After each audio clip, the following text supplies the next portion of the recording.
এখন আলোচনা পেশ করছেন ঢাকার ঐতিহ্যবাহী পীর বাড়ি জামে মসজিদের সম্মানিত খতিব মদিনার উলুম ইনস্টিটিউট বালুকামেল মাদ্রাসার সুযোগ্য আরবি প্রভাষক এবং ইসলামী ভাষ্যকার বাংলাদেশ বেতার চেতনায় Bangla mission Mohona TV GTV channel 24 Asian TV Bijoy TV ও বাংলাদেশ টেলিভিশন ঢাকা কেন্দ্রীয় সহপ্রচার সম্পাদক বাংলাদেশ হিজবুল্লাহ পরিচালক চরজওয়ানি করিমাবাদ মানিয়া কমপ্লেক্স পাথরঘাটা বরগুনা এবং আন্তর্জাতিক খ্যাতি সম্পন্ন মুফাসসির কোরআন দেশ বিদেশের আলোড়ন সৃষ্টিকারী বক্তা আলহাজ মাওলানা মুফতি কুদরতুল্লাহ মাজহারি সাহেব।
السلام عليكم ورحمة الله وبركاته.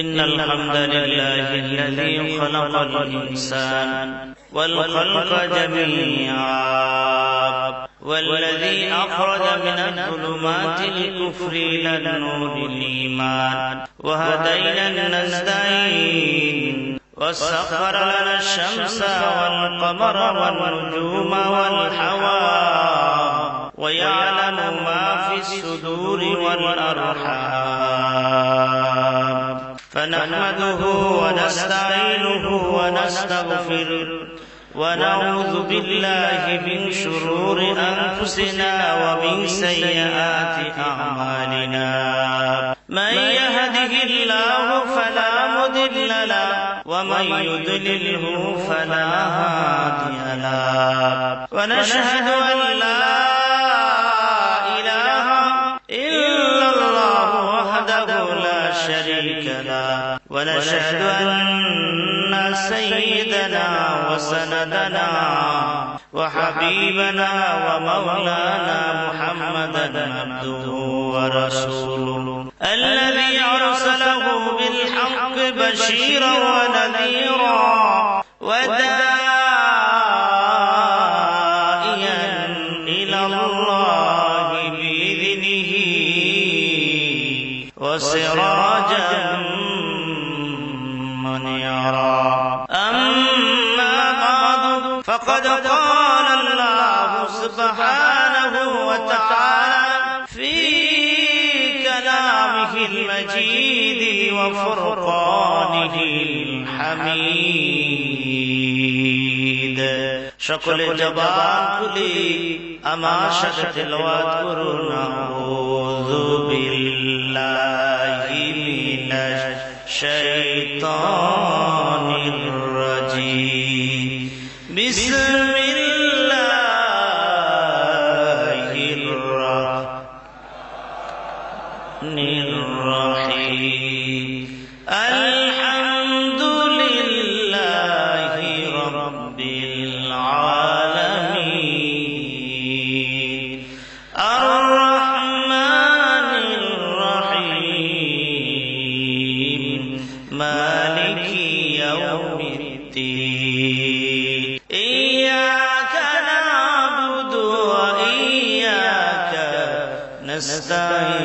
نستعين اهدنا الصراط المستقيم صراط الذين أنعمت عليهم غير المغضوب عليهم ولا الضالين آمين صدق الله العظيم وصدق رسوله النبي الحبيب الكريم وقال تعالى في شان حبيبه مخبرا وآمرا إن الله وملائكته يصلون على النبي يا أيها الذين آمنوا صلوا عليه وسلموا تسليما صلى الله على محمد صلى الله عليه صلى الله على हमारे देखी है नक्शाई मोहम्मद का और हमारे आकीब तुम्हें जलवाए मोहम्मद का सल्लल्लाहु জোরে শুনে দিল খুলে মোহাম্মতে আপনারা আমার দুরূদ দয়ার নবীজি মদিনা থেকে শুনছেন আলাইহি ওয়াসাল্লাম সাল্লাল্লাহু আলা মুহাম্মদ সাল্লাল্লাহু শিরাজুল মিল্লাত तुम्हारे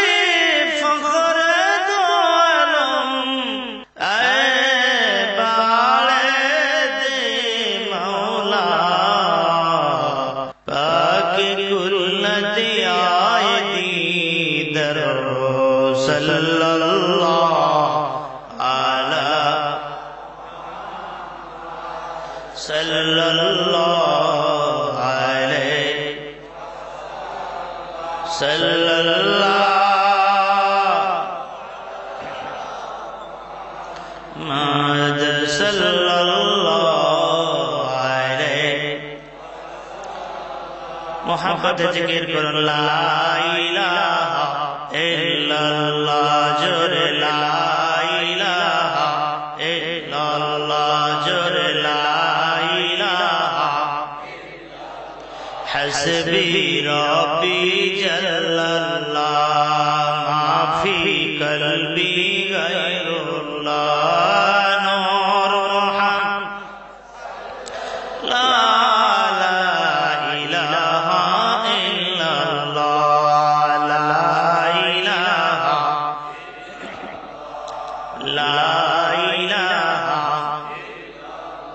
बोले न मोरा गुनाहगार बंदा बोले न मोरा गुनाहगार बंदा क्षमा करे दाओ अल्लाह बोले क्षमा करे आदा काना बीजिर रोजा आदा काना बीजिर रोजा जे ताई सोनार मदीना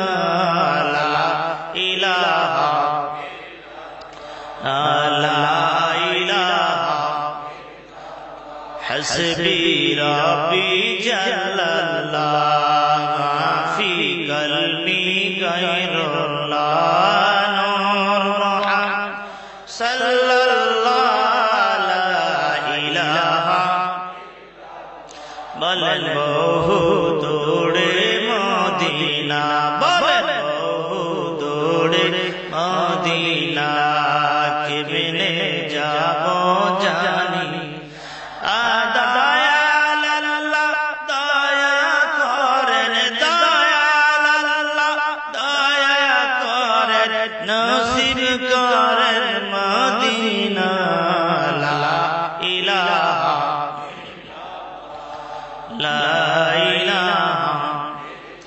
লা ইলাহা ইল্লাল্লাহ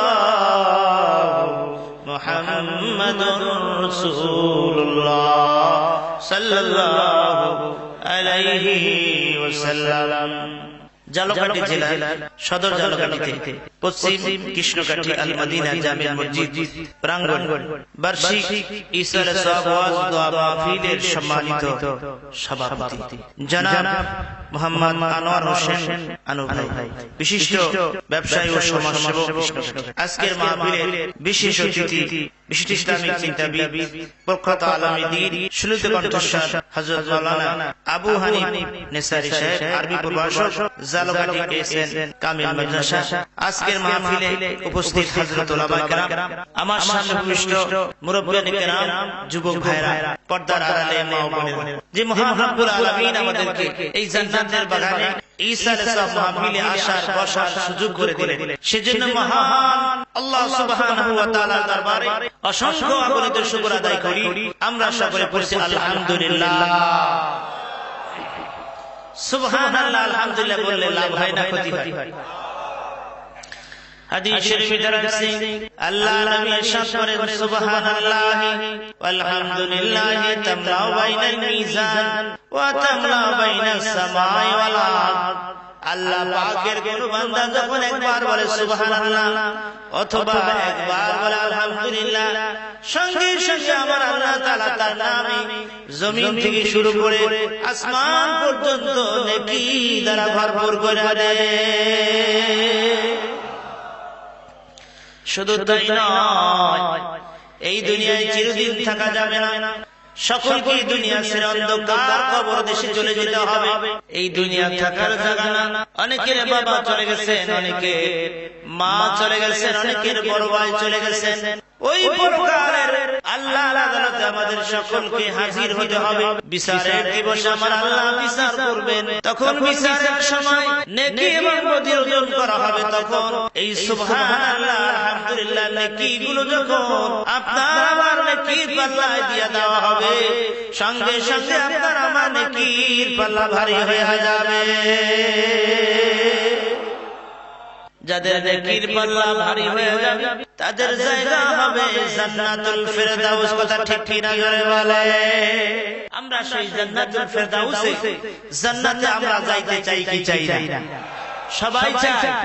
কারা কারা সে হাত থেকে আমার আল্লাহকে আল্লাহু আকবার, নারায়ে তাকবীর। আল্লাহ কবুল করুন জান্নাতি মানুষ হিসেবে বলেন আমিন। এখান থেকে ঢাকা যেতে হলে টাকা পয়সা দরকার আছে কি নাই?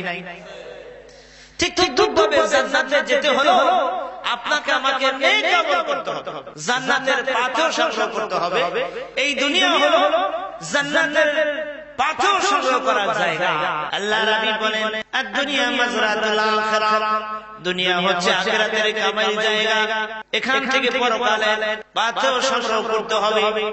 আমার আল্লাহ তাআলা পবিত্র কোরআনে সে কথা সুন্দর করে জানিয়ে দিলেন, আমা খালাকুতুল জিন্না ওয়াল ইনসা ইল্লা লিয়াবুদুন।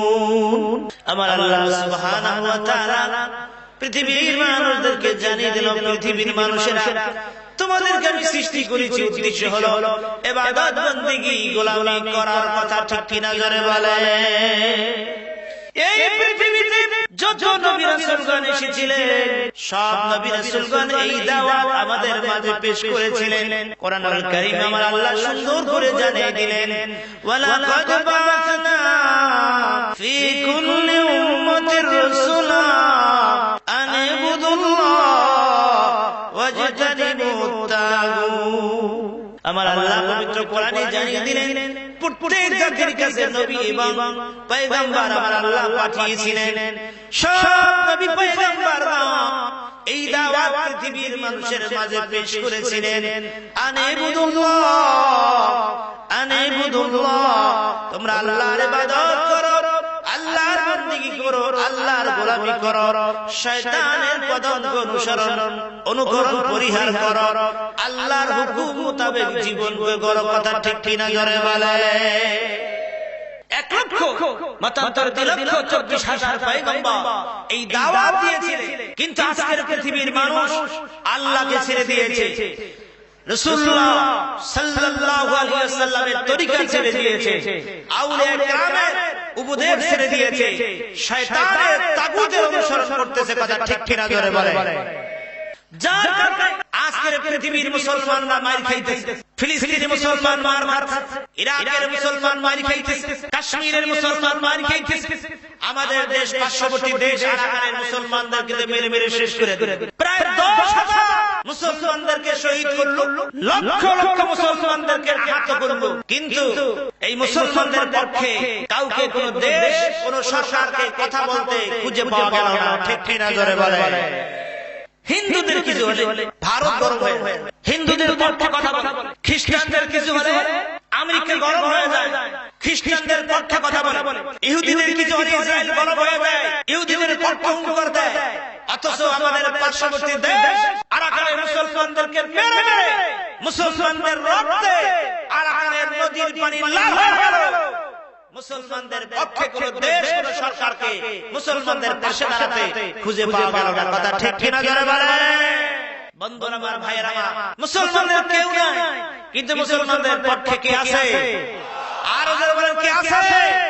আর আমার আল্লাহই যথেষ্ট। ঠিক কিনা জোরে বলে।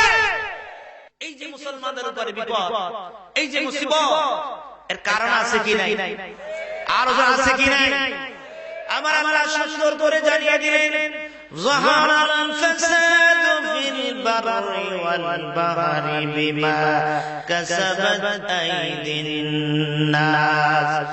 জলে এবং স্থলে যত বিপদ দেখো, যত মুসিবত দেখো, ও মুসলমানেরা, ও পৃথিবীর মানুষেরা, সব তোমাদের হাতের কামাই। মাথা ঠিক কিনা জোরে বলে। আমরা আল্লাহকে ছেড়ে দিয়েছি, আল্লাহর হুকুম মানি না। আমার আল্লাহ বলেছেন, ইনিল হুকমু ইল্লা লিল্লাহ, হুকুম চলবে আমার, কিন্তু আল্লাহর কথা মানি না।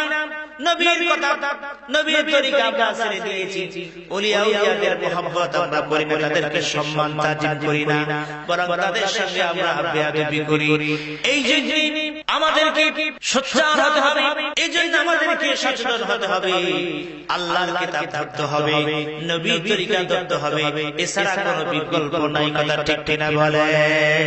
এই জন্য আমি পবিত্র কোরআনের সর্বপ্রথম সূরা সূরা ফাতিহা তেলাওয়াত করেছি। আবারও একটু তেলাওয়াত করব আপনাদের নিয়ে। এর সংক্ষিপ্ত তরজমা এবং ব্যাখ্যা, সংশ্লিষ্ট কিছু তাফসীর শেষ করে প্রয়োজনে কিছু জরুরি মাসলা আলোচনা করে আমার বক্তব্য শেষ করব।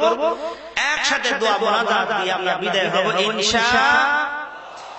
আসুন সকলে পুরুষের মতো দিল খুলে আমার সাথে তেলাওয়াত করুন। আউযু বিল্লাহি মিনাশ শাইতানির রাজীম। বিসমিল্লাহির রাহমানির রহিম। সূরা ফাতিহা সবাই জানেন তো? সবাই জানেন তো? এমন কেউ আছেন যে সূরা ফাতিহা জানেন না? আছেন তো? তাই সবাই কোরআন শরীফ তেলাওয়াত করলে সব হয় না, গুনাহ হয়? জোরে বলেন, সব হয় না, গুনাহ? জবান খুলে পড়েন সূরা ফাতিহা।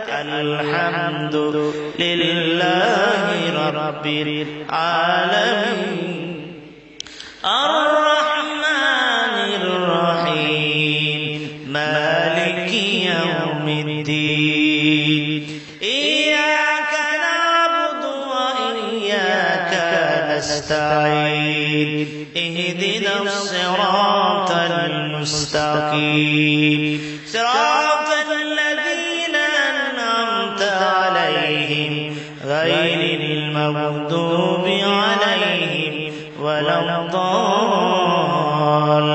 সকলে বলেন আমিন। সূরা ফাতিহার তরজমাটা অর্থ হচ্ছে বিতাড়িত মরদুদ শয়তান থেকে বাঁচাতে পরম করুণাময় আল্লাহ পাকের নামে শুরু করছি। সমস্ত প্রশংসা বিশ্ব জগতের প্রতিপালক আল্লাহ তাআলার প্রতি, যিনি দয়ালু এবং দাতা, যিনি বিশ্বাস দিবসের মালিক। আমরা ইবাদত বন্দেগী একমাত্র আল্লাহর জন্য করি এবং সকল কাজে আল্লাহর কাছেই সাহায্য এবং আল্লাহর কাছে প্রার্থনা, আল্লাহ আমাদেরকে একটা সরল সঠিক পথ দান করুন। ওই পথে আমাদেরকে চালা যে পথে আপনার নিয়ামত প্রাপ্ত মানুষেরা চলেছে। হে মহাচালক, ও পথে আমাদেরকে পরিচালিত করো না, যাদের উপরে গজব, যাদের উপরে ভ্রান্তি, যারা পথভ্রষ্ট হয়েছে সেই পথে নয়। আমিন। আল্লাহ কবুল করে। সূরা ফাতিহা তরজমাটাকে কবি গোলাম মুস্তাফার কাব্য আকারে সুন্দর করে কিভাবে তিনি লিখছেন। অনন্ত অসীম প্রেমময় তুমি, বিচার দিবসের স্বামী, যত গুণগান শির মহান তোমারি অন্তর জামি। ধুলোকে বুলুকে সবারে সারিয়া, ধুলোকে বুলুকে সবারে সারিয়া, তোমারি চরণে করি লুটাইয়া, তোমারি সকাশে সসিহে শক্তি হে করুণা কামি। সরস্বতী কো পুণ্য পন্থা, সরস্বতী কো পুণ্য পন্থা, মোদের দাও বলি। সালাম সে পথে যে পথে তোমার প্রিয়জন গেছে চলি। হে মহাচালক, চালাও সে পথে যে পথে তোমার প্রিয়জন গেছে চলি। সে পথ ভ্রান্তি, যে পথ ভ্রান্তি পরিতাপ, সে পথ করুণা আমাদের গামী। সূরা ফাতিহা অত্যন্ত একটা দামি সূরা।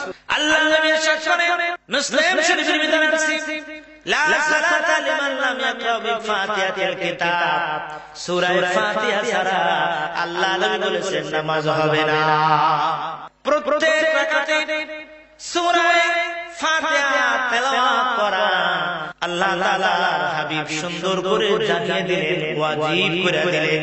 সূরা ফাতিহা তেলাওয়াত না করলে নামাজ হবে না।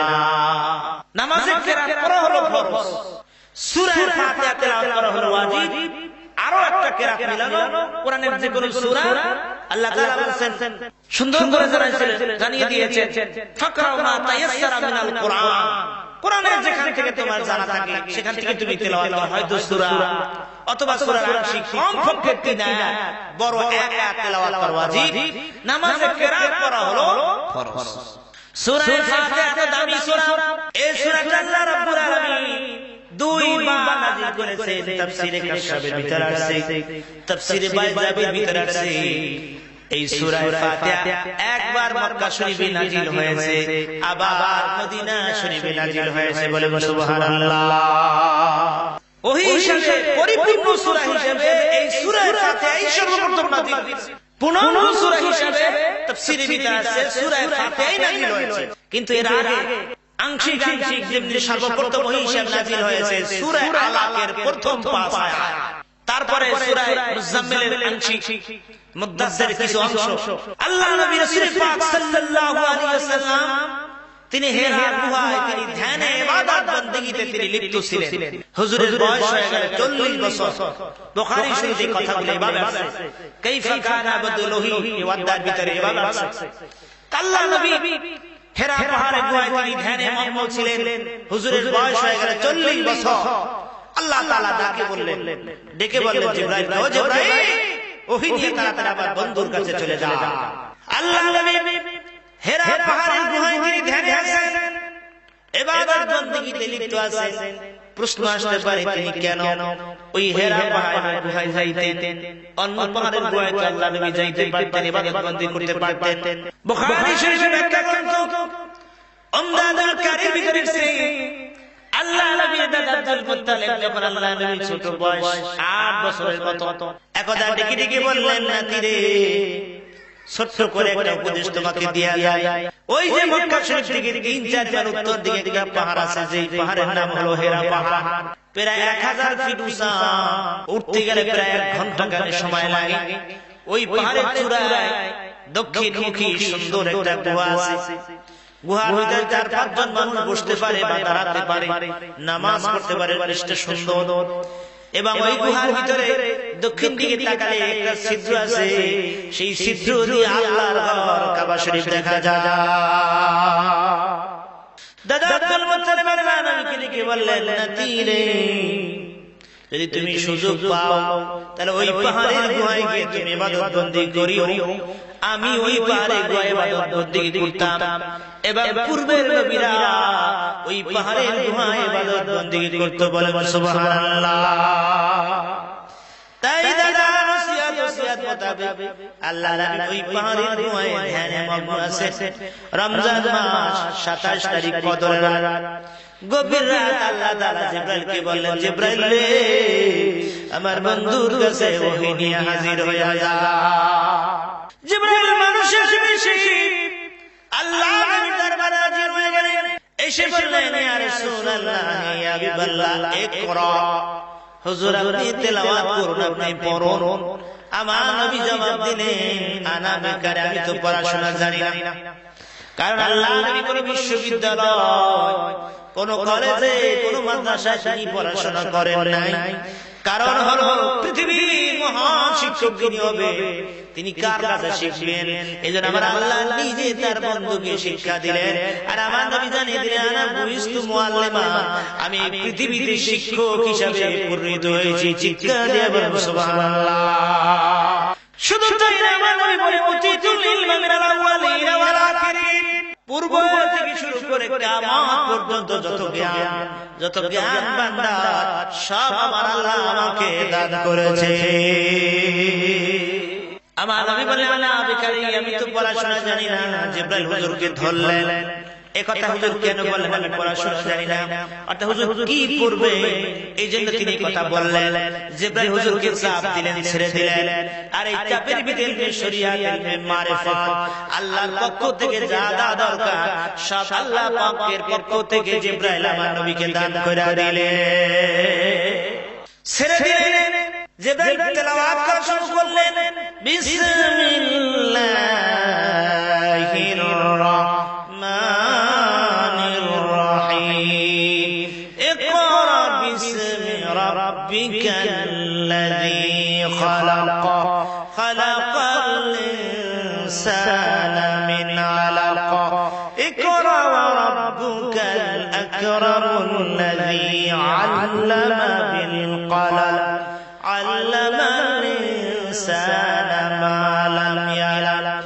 সূরা ইয়াকির প্রথম 5 আয়াত নাযিল হয়ে গেল। আল্লাহ নবী একটু ভয় পেয়ে গেলেন, পাহাড়ের চূড়া থেকে নেমে আসলেন, গভীর রজনী বাসায় চলে গেলেন। বাসায় গিয়ে দরজায় নক করলেন, খাদিজা দরজা খুলে দাও।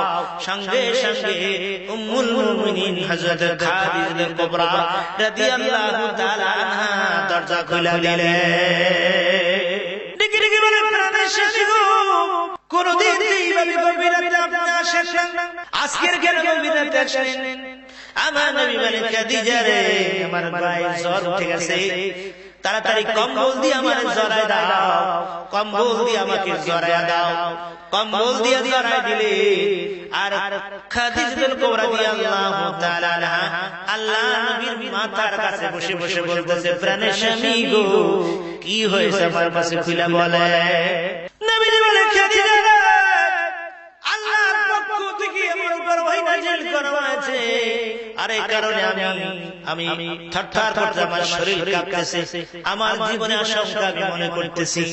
খাদিজা বলে, ইয়া রাসূলুল্লাহ, ইয়া হাবিবাল্লাহ, প্রাণের স্বামী, আপনি ভয় পাবেন না, আপনার কোনো ক্ষতি হবে না।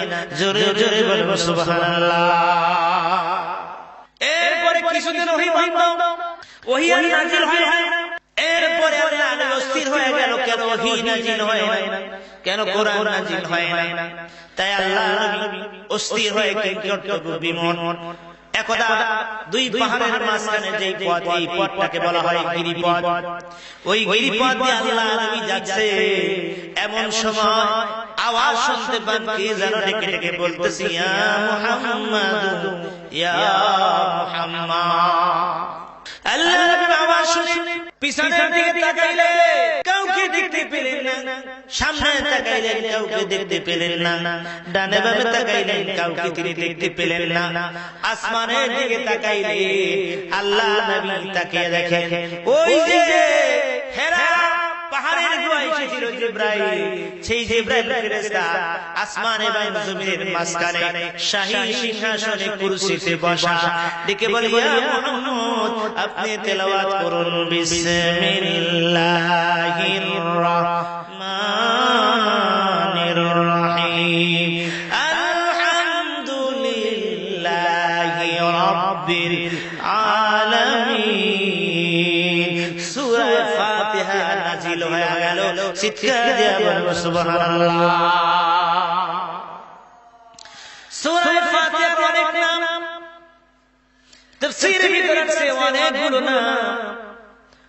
সূরা ফাতিহা শব্দের অর্থ হলো ভূমিকা, ফাতিহা শব্দ হলো মুকদ্দমা, ফাতিহা শব্দ হলো ইফতিতাহ খোলা, অর্থাৎ পবিত্র কোরআনুল কারীমকে আল্লাহ তাআলা সূরা ফাতিহা দিয়ে শুরু করলেন।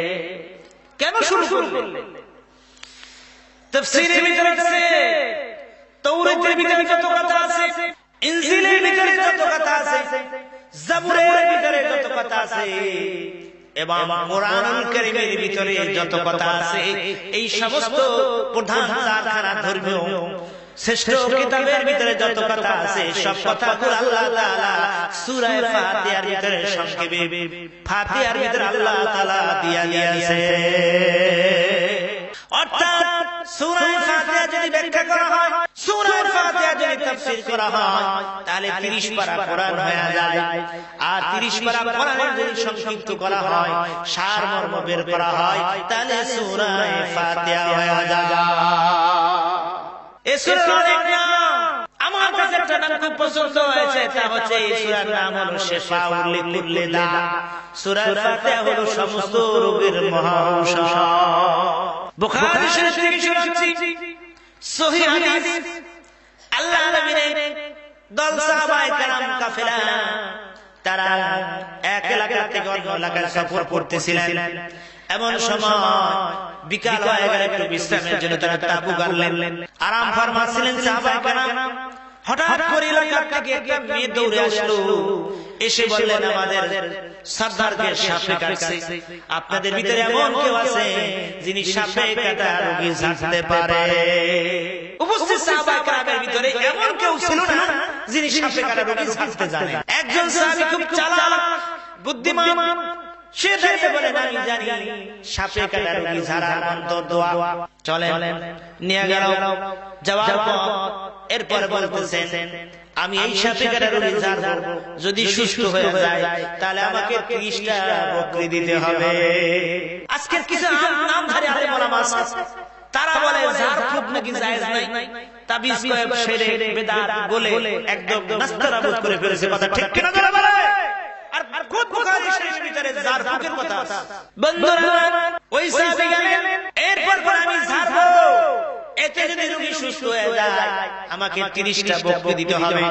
গণ্যমান্য ব্যক্তিবর্গ বলল, তাড়াতাড়ি রোগী সুস্থ করে, রোগী মারা যাচ্ছে, রোগীকে তাড়াতাড়ি সুস্থ করে, রোগী সুস্থ হয়ে গেলে 30টা বকরি দেব, এতে আমাদের কোনো আপত্তি থাকবে না।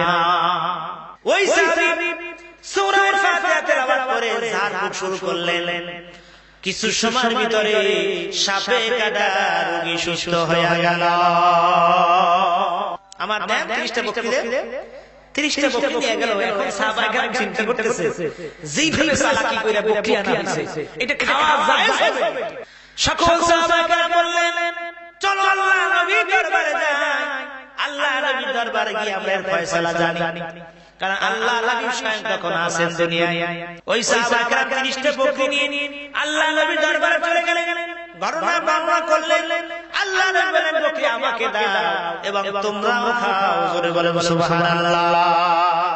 হুজুর বললেন, সাহাবীরে, আমি তো সাপে কাটা রোগী ঝাড়ার দোয়া কালাম, এটা তো তোমাদের কাউকে আমি শিক্ষা দেই নাই, তুমি কই পাইবে? ওই সাহাবী, ইয়া রাসূলুল্লাহ, আমি বললাম, হুজুর গো, একদা আপনি বক্তব্য বলেছেন সূরা ফাতিহা সমস্ত রোগের মহা ঔষধ, তাই আমি সূরা ফাতিহা তেলাওয়াত করে যখন ওই সাপে কাটা রোগীকে ঝাড় ফুঁক শুরু করলাম, ওই রোগী সুস্থ হয়ে গেছে। কোরআনের পাওয়ার আছে কি নাই? সূরা ফাতিহার পাওয়ার, শক্তি, ক্ষমতা আছে কি নাই? বলেন, আমি তো বুঝি হুজুর, কাজ হয় না কেন? আপনার আমার জবান তো ভালো, ঠিক কিনা বলে? বন্ধুরা আমার, ভাই আমার, কোরআন হলো মানুষের জন্য শিফা। ওয়া নুনাজ্জিলু মিনাল কুরআনি মা হুয়া শিফাa'un ওয়া রাহমাতুল লিল মুমিনিন। কোরআন হলো মানুষের জন্য আত্মিক এবং শারীরিক শিফা, কিন্তু আমরা জানি না। ছোট্ট করে শুনে নেই, কোরআনের সর্বশেষ দুই সূরা, সূরা ফালাক এবং নাস নাযিল হলো এর শানে নজুল হলো আল্লাহ নবী খুব অসুস্থ ছিলেন, তাকে জাদু করা হয়েছিল। এই জাদুর কারণে আল্লাহ নবী এমন অবস্থা হয়ে গেল, তিনি কোন কাজ করছেন মনে করেন তিনি করেন নাই, আবার কোন কাজ করেন নাই মনে করেন তিনি করছেন, এই অবস্থা হয়ে গেল। বন্ধুরা, আল্লাহ নবী রাসূল সাল্লাল্লাহু আলাইহি ওয়াসাল্লামকে জাদু করা হয়েছিল। ওই জাদুর কারণে তিনি অস্থির হয়ে গেছেন, অসুস্থ হয়ে গিয়েছিলেন। একদা তিনি ঘুমের ভিতরে স্বপ্নে দেখতেছেন তার পায়ের কাছে একজন ফেরেশতা, মাথার কাছে একজন ফেরেশতা হাজির হয়ে গেছে। দুই ফেরেশতা এখন টকশো শুরু করলেন, একজন আরেকজনকে প্রশ্ন করতেছেন আল্লাহ নবী অসুস্থ হলো কেন, কারণটা কি? আর ফেরেশতা জবাব দিচ্ছেন আল্লাহ নবীকে জাদু করা হয়েছে। ওই ফেরেশতা জিজ্ঞেস করে কে জাদু করলো? বলে লাবিদ জাবিদ করেছে। কিভাবে করেছে? হুজুরের চুল নিয়ে চিরুনির ভিতরে গিরা দিয়া, 11টা গিরা দিয়া, কূপের ভিতরে খেজুরের খোসার ভিতরে ভরে চাপা দিয়ে রাখা হয়েছে। এই পূর্বাবে হুজুর অসুস্থ হয়ে গেছে। ভালো হবে কি করে? ওটা উঠাইয়া ফেলে দিলে। আর এই সূরা ফালাক এবং সূরা নাস যদি এর ভিতরে আয়াত আছে, এই দুই সূরা তেলাওয়াত করে যদি হুজুর হাতে ফু দিয়া গায়ে মাসাও করে, তাহলে আল্লাহ নবী সুস্থ হয়ে যাবে। বলেন সুবহানাল্লাহ। ছোট করে বলে যায়, অনেকে ভয় পায়, অনেকে জাদুটোনা ক্ষতির আশঙ্কা করে। হতে পারে মানুষ ক্ষতি করতে পারে, জিনরাও করতে পারে।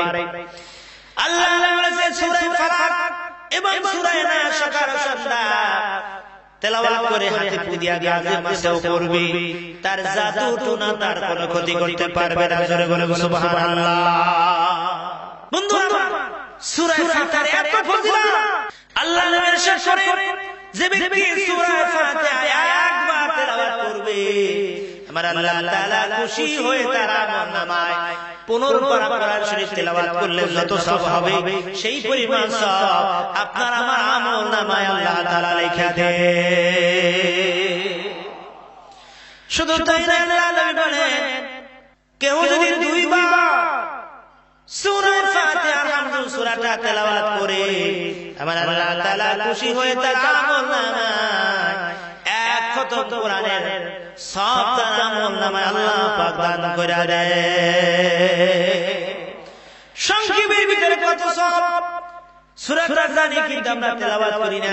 অল্পের ভিতরে অনেক নেকি অধিকারী হওয়ার সুবর্ণ সুযোগ আল্লাহ রাব্বুল আলামিন সূরা ফাতিহার ভিতরে কোরআনের বিভিন্ন সূরা ফজিলত আল্লাহ নবী বলে দিয়েছে। সূরা ইখলাস, কুল হুয়াল্লাহু আহাদ, এই সূরাটা আমরা জানি কি জানি না। আল্লাহ বলেন যে ব্যক্তি সূরা ইখলাস, কুল হুয়াল্লাহু আহাদ, এই সূরাটা 3 বার তেলাওয়াত করবে, তার আমলনামায় আল্লাহ পাক এক খতম কোরআনের সওয়াব দান করে দিবে। ছোট্ট সূরা, ফজিলত কত! হযরত আলী রাদিয়াল্লাহু তাআলা জীবনের ভিতরে আছে আল্লাহ নবীর কলিজার টুকরা মা ফাতেমা যখন বিবাহের বিভিন্ন দিক থেকে প্রস্তাব আসতেছিলেন, আল্লাহ নবী হাও বলে না, নাও বলে না, কিছুই বলতেছেন। যখন আলী রাদিয়াল্লাহু তাআলার পক্ষ থেকে প্রস্তাব আসলো, তখন আল্লাহ নবী বললেন, ও সাহাবীরা, আমার কলিজার টুকরা মা ফাতেমাকে অনেকে বিবাহ করতে চায়, অনেক প্রস্তাব আসতেছে, আমি কাকে হ্যাঁ বলি কাকে না বলি, কাকে আমি খুশি করি কাকে আমি বেজার করি। হুজুর বলেন ইন্টারভিউ দিতে চাই, আর ইন্টারভিউর ভিতরে যিনি ফার্স্ট হবে তার কাছে আমার কলিজার টুকরা ফাতেমাকে আমি তুলে দিব। জোরে বলেন সুবহানাল্লাহ। ইন্টারভিউ শুরু হয়ে গেছে। আল্লাহ নবীর মসজিদে নববীতে যারা ফাতেমাকে বিবাহ করতে চায় সব প্রার্থীরা হাজির, সকলেই ছিল কোরআনে হাফেজ। আল্লাহ বললেন যে ব্যক্তি আগে কোরআন শরীফ খতম করতে পারবে তার কাছে আমার কলিজার টুকরা মা ফাতেমাকে আমি তুলে দেব, আমার কোনো আপত্তি না। শর্ত হলো আগে কে তেলাওয়াত করতে পারবে, আগে খতম করে যে শোনাতে পারবে আমাকে, তার কাছে আমার কলিজার টুকরা ফাতেমাকে তুলে দেব। বন্ধুরা, আল্লাহ নবী তেলাওয়াত শুরু করো, সকল প্রার্থীরা তেলাওয়াত শুরু করে দিল। কারো 1 পারা তেলাওয়াত হলো, কারো 2 পারা, কারো 3 পারা। সকল লক্ষ্য করলে হযরত আলী তেলাওয়াত বন্ধ করে বসে আছে। সকলে আলী তুমি তেলাওয়াত করো না কেন? আমার খতম হয়ে গেছে। সুবহানাল্লাহ বলল খতম হয়ে গেল কি করি? আমাদের এক পারা হয় না, আমাদের দুই পারা হয় না, আর তোমার খতম হয়ে গেছে কত রাতে। সকলে আল্লাহ নবীকে বিচার দিয়া রাসূলুল্লাহ আলীর নাকি খতম হয়ে গেছে। আল্লাহ নবী তোমার খতম কি করে শেষ হলো আমাকে বুঝাও। কারো এক পারা হলো, কারো দুই পারা হলো, কারো তিন পারা, আর ইন্দি মাইন তোমার তেলাওয়াত শেষ হয়ে গেল কি করি? আলী বলে ইয়া রাসূলুল্লাহ হাবিবাল্লাহ, কিছুদিন পূর্বে ইয়া রাসূল আপনি বলেছিলেন যে ব্যক্তি সূরা ইখলাস কুল হুয়াল্লাহু আহাদ এই সূরাটা তেলাওয়াত করবে, আপনি হুজুর বলেছেন তার আমলনামায় এক খতম কোরআনের সওয়াব হয়ে যাবে। তাই আমি তিনবার সূরা ইখলাস তেলাওয়াত করে বসে আছি। এজন্য আমরা বলেছেন আমি হলাম মদিনার শহর, ইলমের শহর, আর এই সেই শহরের ইলমের শহরের দরজা হলো আমার আলী। আলী এত জ্ঞানী ছিলেন।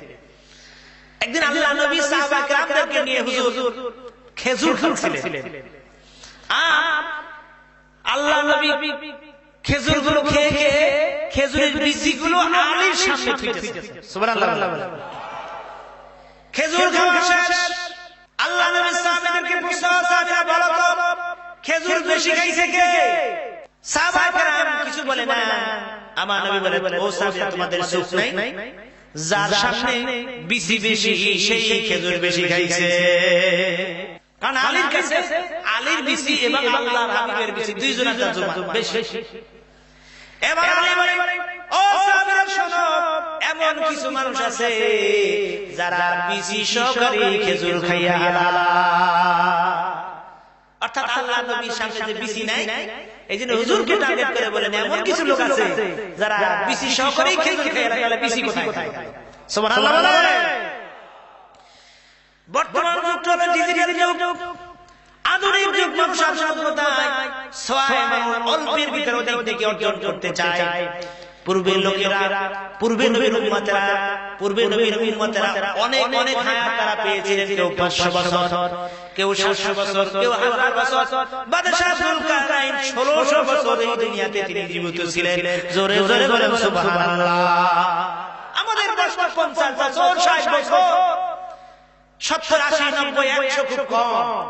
এই অল্পের ভিতরে তো আমরা কিছুই নেকামল করার সুযোগ নাই। ঠিক কিনা বলেন? যিনি 1600 বছর, 1000 বছর হায়াত পেয়েছে, সে কত নাকি অর্জন করতে পেরেছে। আল্লাহ বললেন পূর্বের যুগের ব্যক্তির কথা বললেন যিনি দিনের বেলায় 1000 মাস ধর্মযুদ্ধ করেছেন, রোজা পালন করেছেন, রাত্রিবেলা ইবাদত বন্দী করেছেন, নাফরমানি করে নাই, কত নেকি অধিকারী হয়েছে। এই কথা বলার পর সাহাবায়ে কেরাম বলে ইয়া রাসূলুল্লাহ হাবিবাল্লাহ, আমাদের সময় তো কম, এই অল্প হায়াতের ভিতরে পূর্বে নবীর উম্মতের মতো কিছুই তো আমরা করতে পারবো না। নবীজি চিন্তাযুক্ত হয়ে গেলেন। সঙ্গে শেষে একটা নসিহত সাহাবায়ে কেরামের সামনে হুজুর রাখলেন। বললেন সাহাবায়ে শোনো, হযরত ঈসা আলাইহিস সালাম পথ দিয়ে তিনি যাইতেছিলেন, আর হঠাৎ করে তিনি পথের মাঝে দেখতে পাইলেন সুন্দর একটা সাদা পাথর। ধবধবে সাদা পাথর দেখতে পাইলেন, আর ওই পাথরটা দেখে হযরত ঈসা আলাইহিস সালাম পাথরটা তোয়াব করা শুরু করে দিলেন। আল্লাহ এত সুন্দর পাথর আপনার সৃষ্টি করেছে। আল্লাহ তাআলা ঈসা পয়গম্বর, তোমার হাতে যে লাঠি আছে ওই লাঠি দিয়ে তুমি পাথর উপর আঘাত দাও। ঈসা আলাইহিস সালাম যখন পাথর উপর আঘাত করলো, সঙ্গে সঙ্গে পাথরটা ফেটে গেল। ঈসা পয়গম্বর লক্ষ্য করে দেখতে ওই পাথরের ভিতরে এক আল্লাহর বান্দা সবুজ পাগড়ি মাথায়, হাতে তাসবিহ, আমার আল্লাহ আল্লাহ রবের জিকির করতেছে। আল্লাহ আল্লাহ कैसा शीरीन नाम है, अल्लाह अल्लाह कैसा शीरीन नाम है, अल्लाह अल्लाह मोमिनों का काम है, अल्लाह अल्लाह मुझे कुर्सो पूछियो शाके गुने क्या मुबारक है, बुलबुली से पूछियो। সৃষ্টি করেছেন আল্লাহ যা কিছু ধরায়, সৃষ্টি করেছেন আল্লাহ যা কিছু ধরায়, আল্লাহর জিকির তারা করে সর্বদাই। নদ নদী পর্বত আদি বৃক্ষলতা যত সবাই আল্লাহ জিকির করে অবিরত। ঠিক কিনা ধরে বলে? ঝিঝি পোকা সর্বদা ঝিঝিরাম করে, ঝিমঝিম করে গিরি শুনিতে মধুর, আর কিছু নহে না জিকির গফুর। এসব বেদের কথা, এসব বেদের কথা জানে ওই জন যাকে আল্লাহ দিয়েছেন বাতিনি শ্রবণ, বাতিনি শ্রবণ। আশা থাকে যান নিশ্চয় নিশ্চয় যাবে মুর্শিদের গোসান। ঠিক কিনা ধরে বলে? বন্ধুরা, ঈসা আলাইহিস সালাম প্রশ্ন করলেন আল্লাহর বান্দা, তুমি এই পাথরের ভিতরে বসে আল্লাহ জিকির করো, খাবার কোথা থেকে পাও? ওই আল্লাহর বান্দা জবাব দেয়, ও আল্লাহর পয়গম্বর ঈসা আলাইহিস সালাম শুনে নেন, আল্লাহ তাআলা আমার তাসবিতে খুশি হয়ে সকাল ও সন্ধ্যা জান্নাত থেকে আমার জন্য খাবার পাঠিয়ে দেয়। জোরে জোরে বলে সুবহানাল্লাহ। ঈসা আলাইহিস সালাম আশ্চর্য হয়ে গেলেন। ঈসা আলাইহিস সালাম থেকে বললেন, ও আল্লাহর বান্দা, এই পাথরের ভিতরে তুমি বসে বসে কতদিন কত বছর আল্লাহর ইবাদত করছো? আল্লাহর বান্দা জবাব দেয়, ও ঈসা পয়গম্বর, আমি একদিন নয়, 2 দিন নয়, 1 বছর নয়, 2 বছর নয়, দীর্ঘ 400 বছর এই পাথরের ভিতরে বসে আমি আল্লাহ জিকির করতেছি।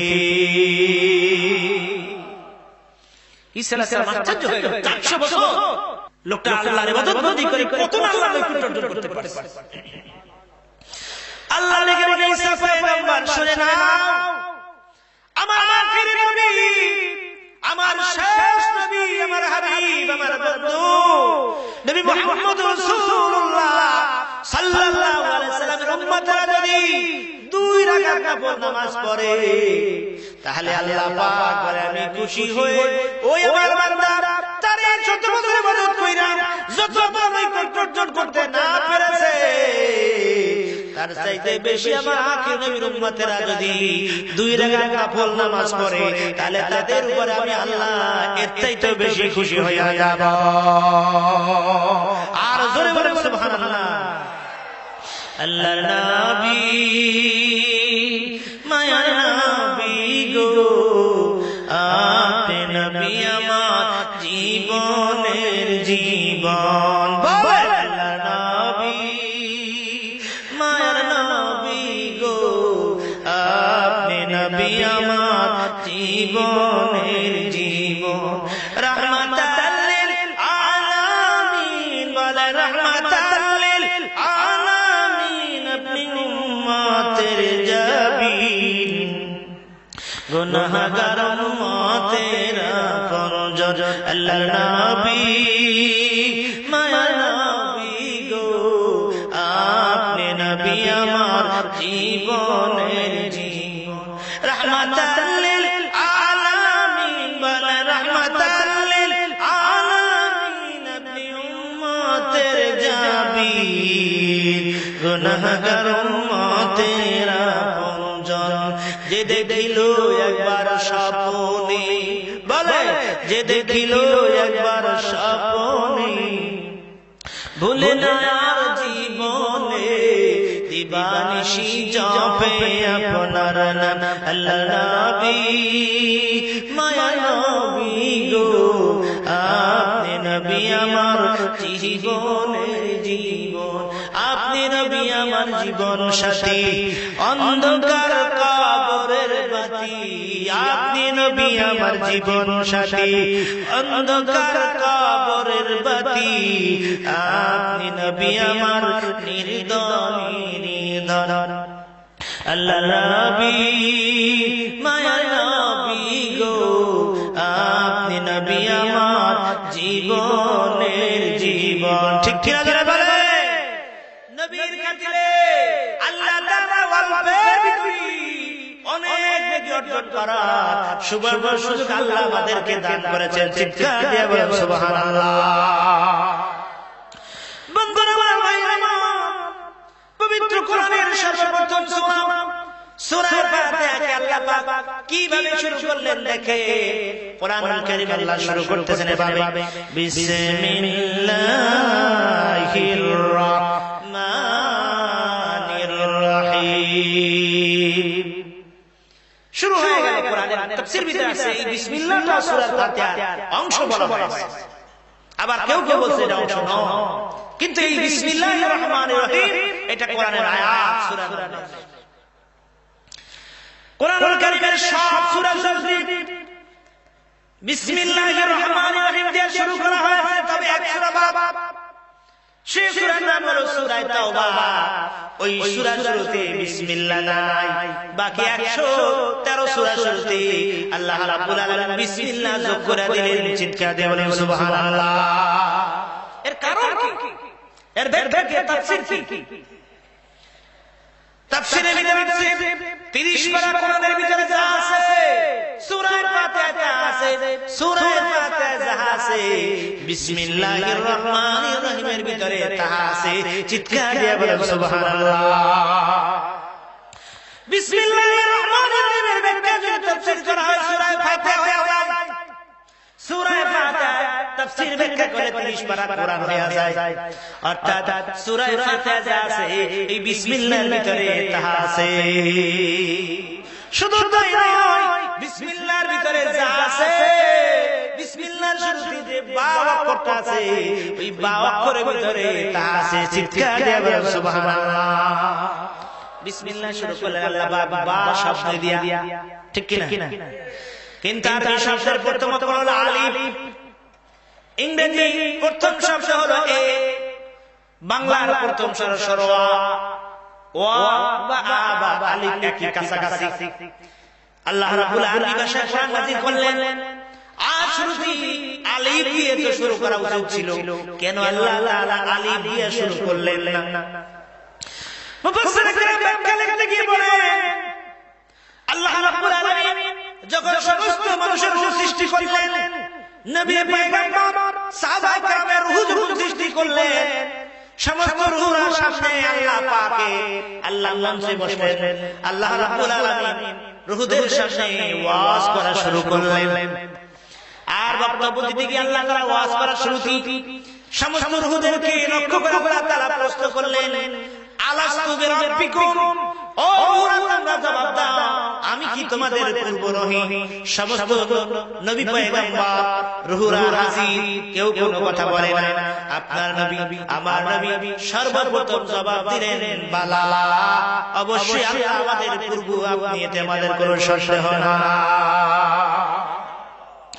সঙ্গে সঙ্গে সব নবীরা জবাব দিলেন, আমরা জবাব দিলাম বালা।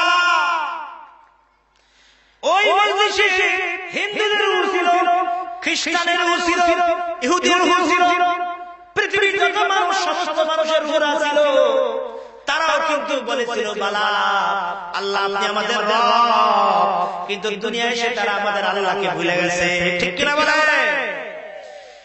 যারা আল্লাহকে ভুলে গেছে তাদেরকে স্মরণ করাই দেওয়ার জন্য, পৃথিবীর মানুষদেরকে স্মরণ করাই দেওয়ার জন্য সেই ওয়াদা অঙ্গীকার মিসাকে আল-নারহা রূহের জগতে মানুষের অঙ্গীকার করেছিল, সেই ওয়াদাকে স্মরণ করাই দেওয়ার জন্য আমার আল্লাহ তাআলা মানুষের সৃষ্টি জগতের প্রথম বাণী বালা, সেই জন্য আল্লাহ তাআলা বা শব্দ দিয়ে কোরআনকে শুরু করে দিলেন। চিৎকার দিয়ে বলেন সুবহানাল্লাহ। কোরআনের প্রথম অক্ষর হলো বা, আর শেষ অক্ষর মিনাল জিন্নাতি ওয়ান নাস, শেষ অক্ষর কি? সিন। বা মিলান সিন যোগ করেন বার সাথে, বার সিন মিলাইলে বাস। বাস মানে হলো যথেষ্ট, বাস মানে হলো কমপ্লিট কোড অফ লাইফ, বাস মানে হলো আলিয়াম আকমালতু লাকুম দীনাকুম।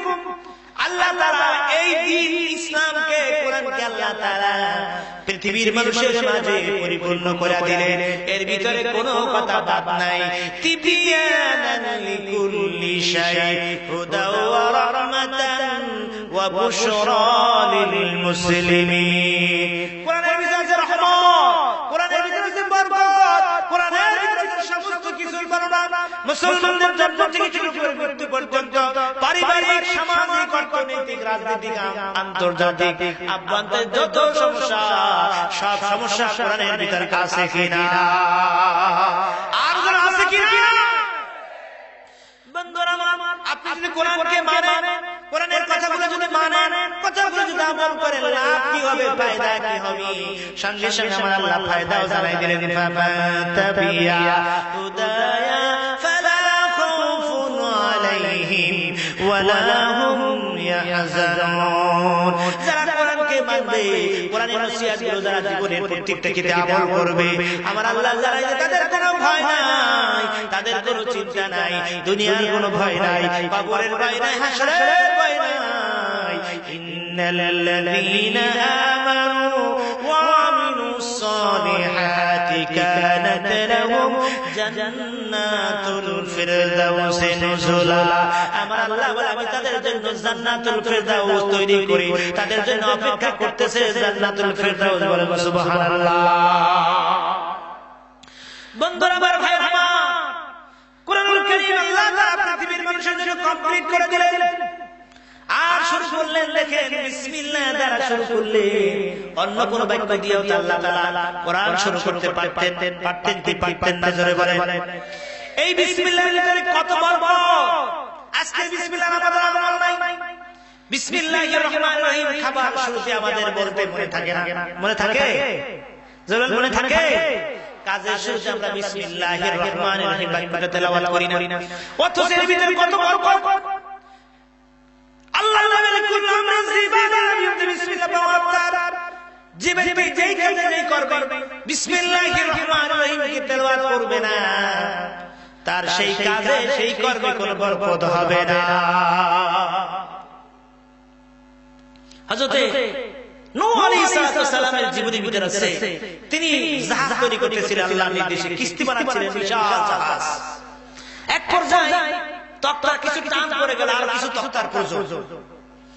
তাই জিবরাইলকে বলেন, জিবরাইল জাহাজ কমপ্লিট করতে আরো তক্তার প্রয়োজন কোথায় পাবো, গাছ পাবো কোথায়?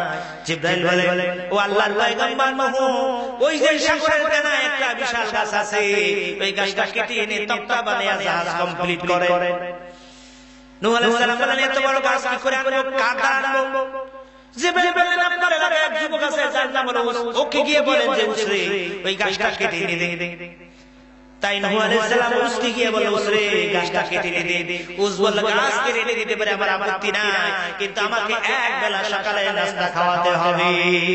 তবে হুজুর জেনে রাখেন, আমার সকালবেলা নাস্তা খেতে রুটি লাগে হলো 12,000।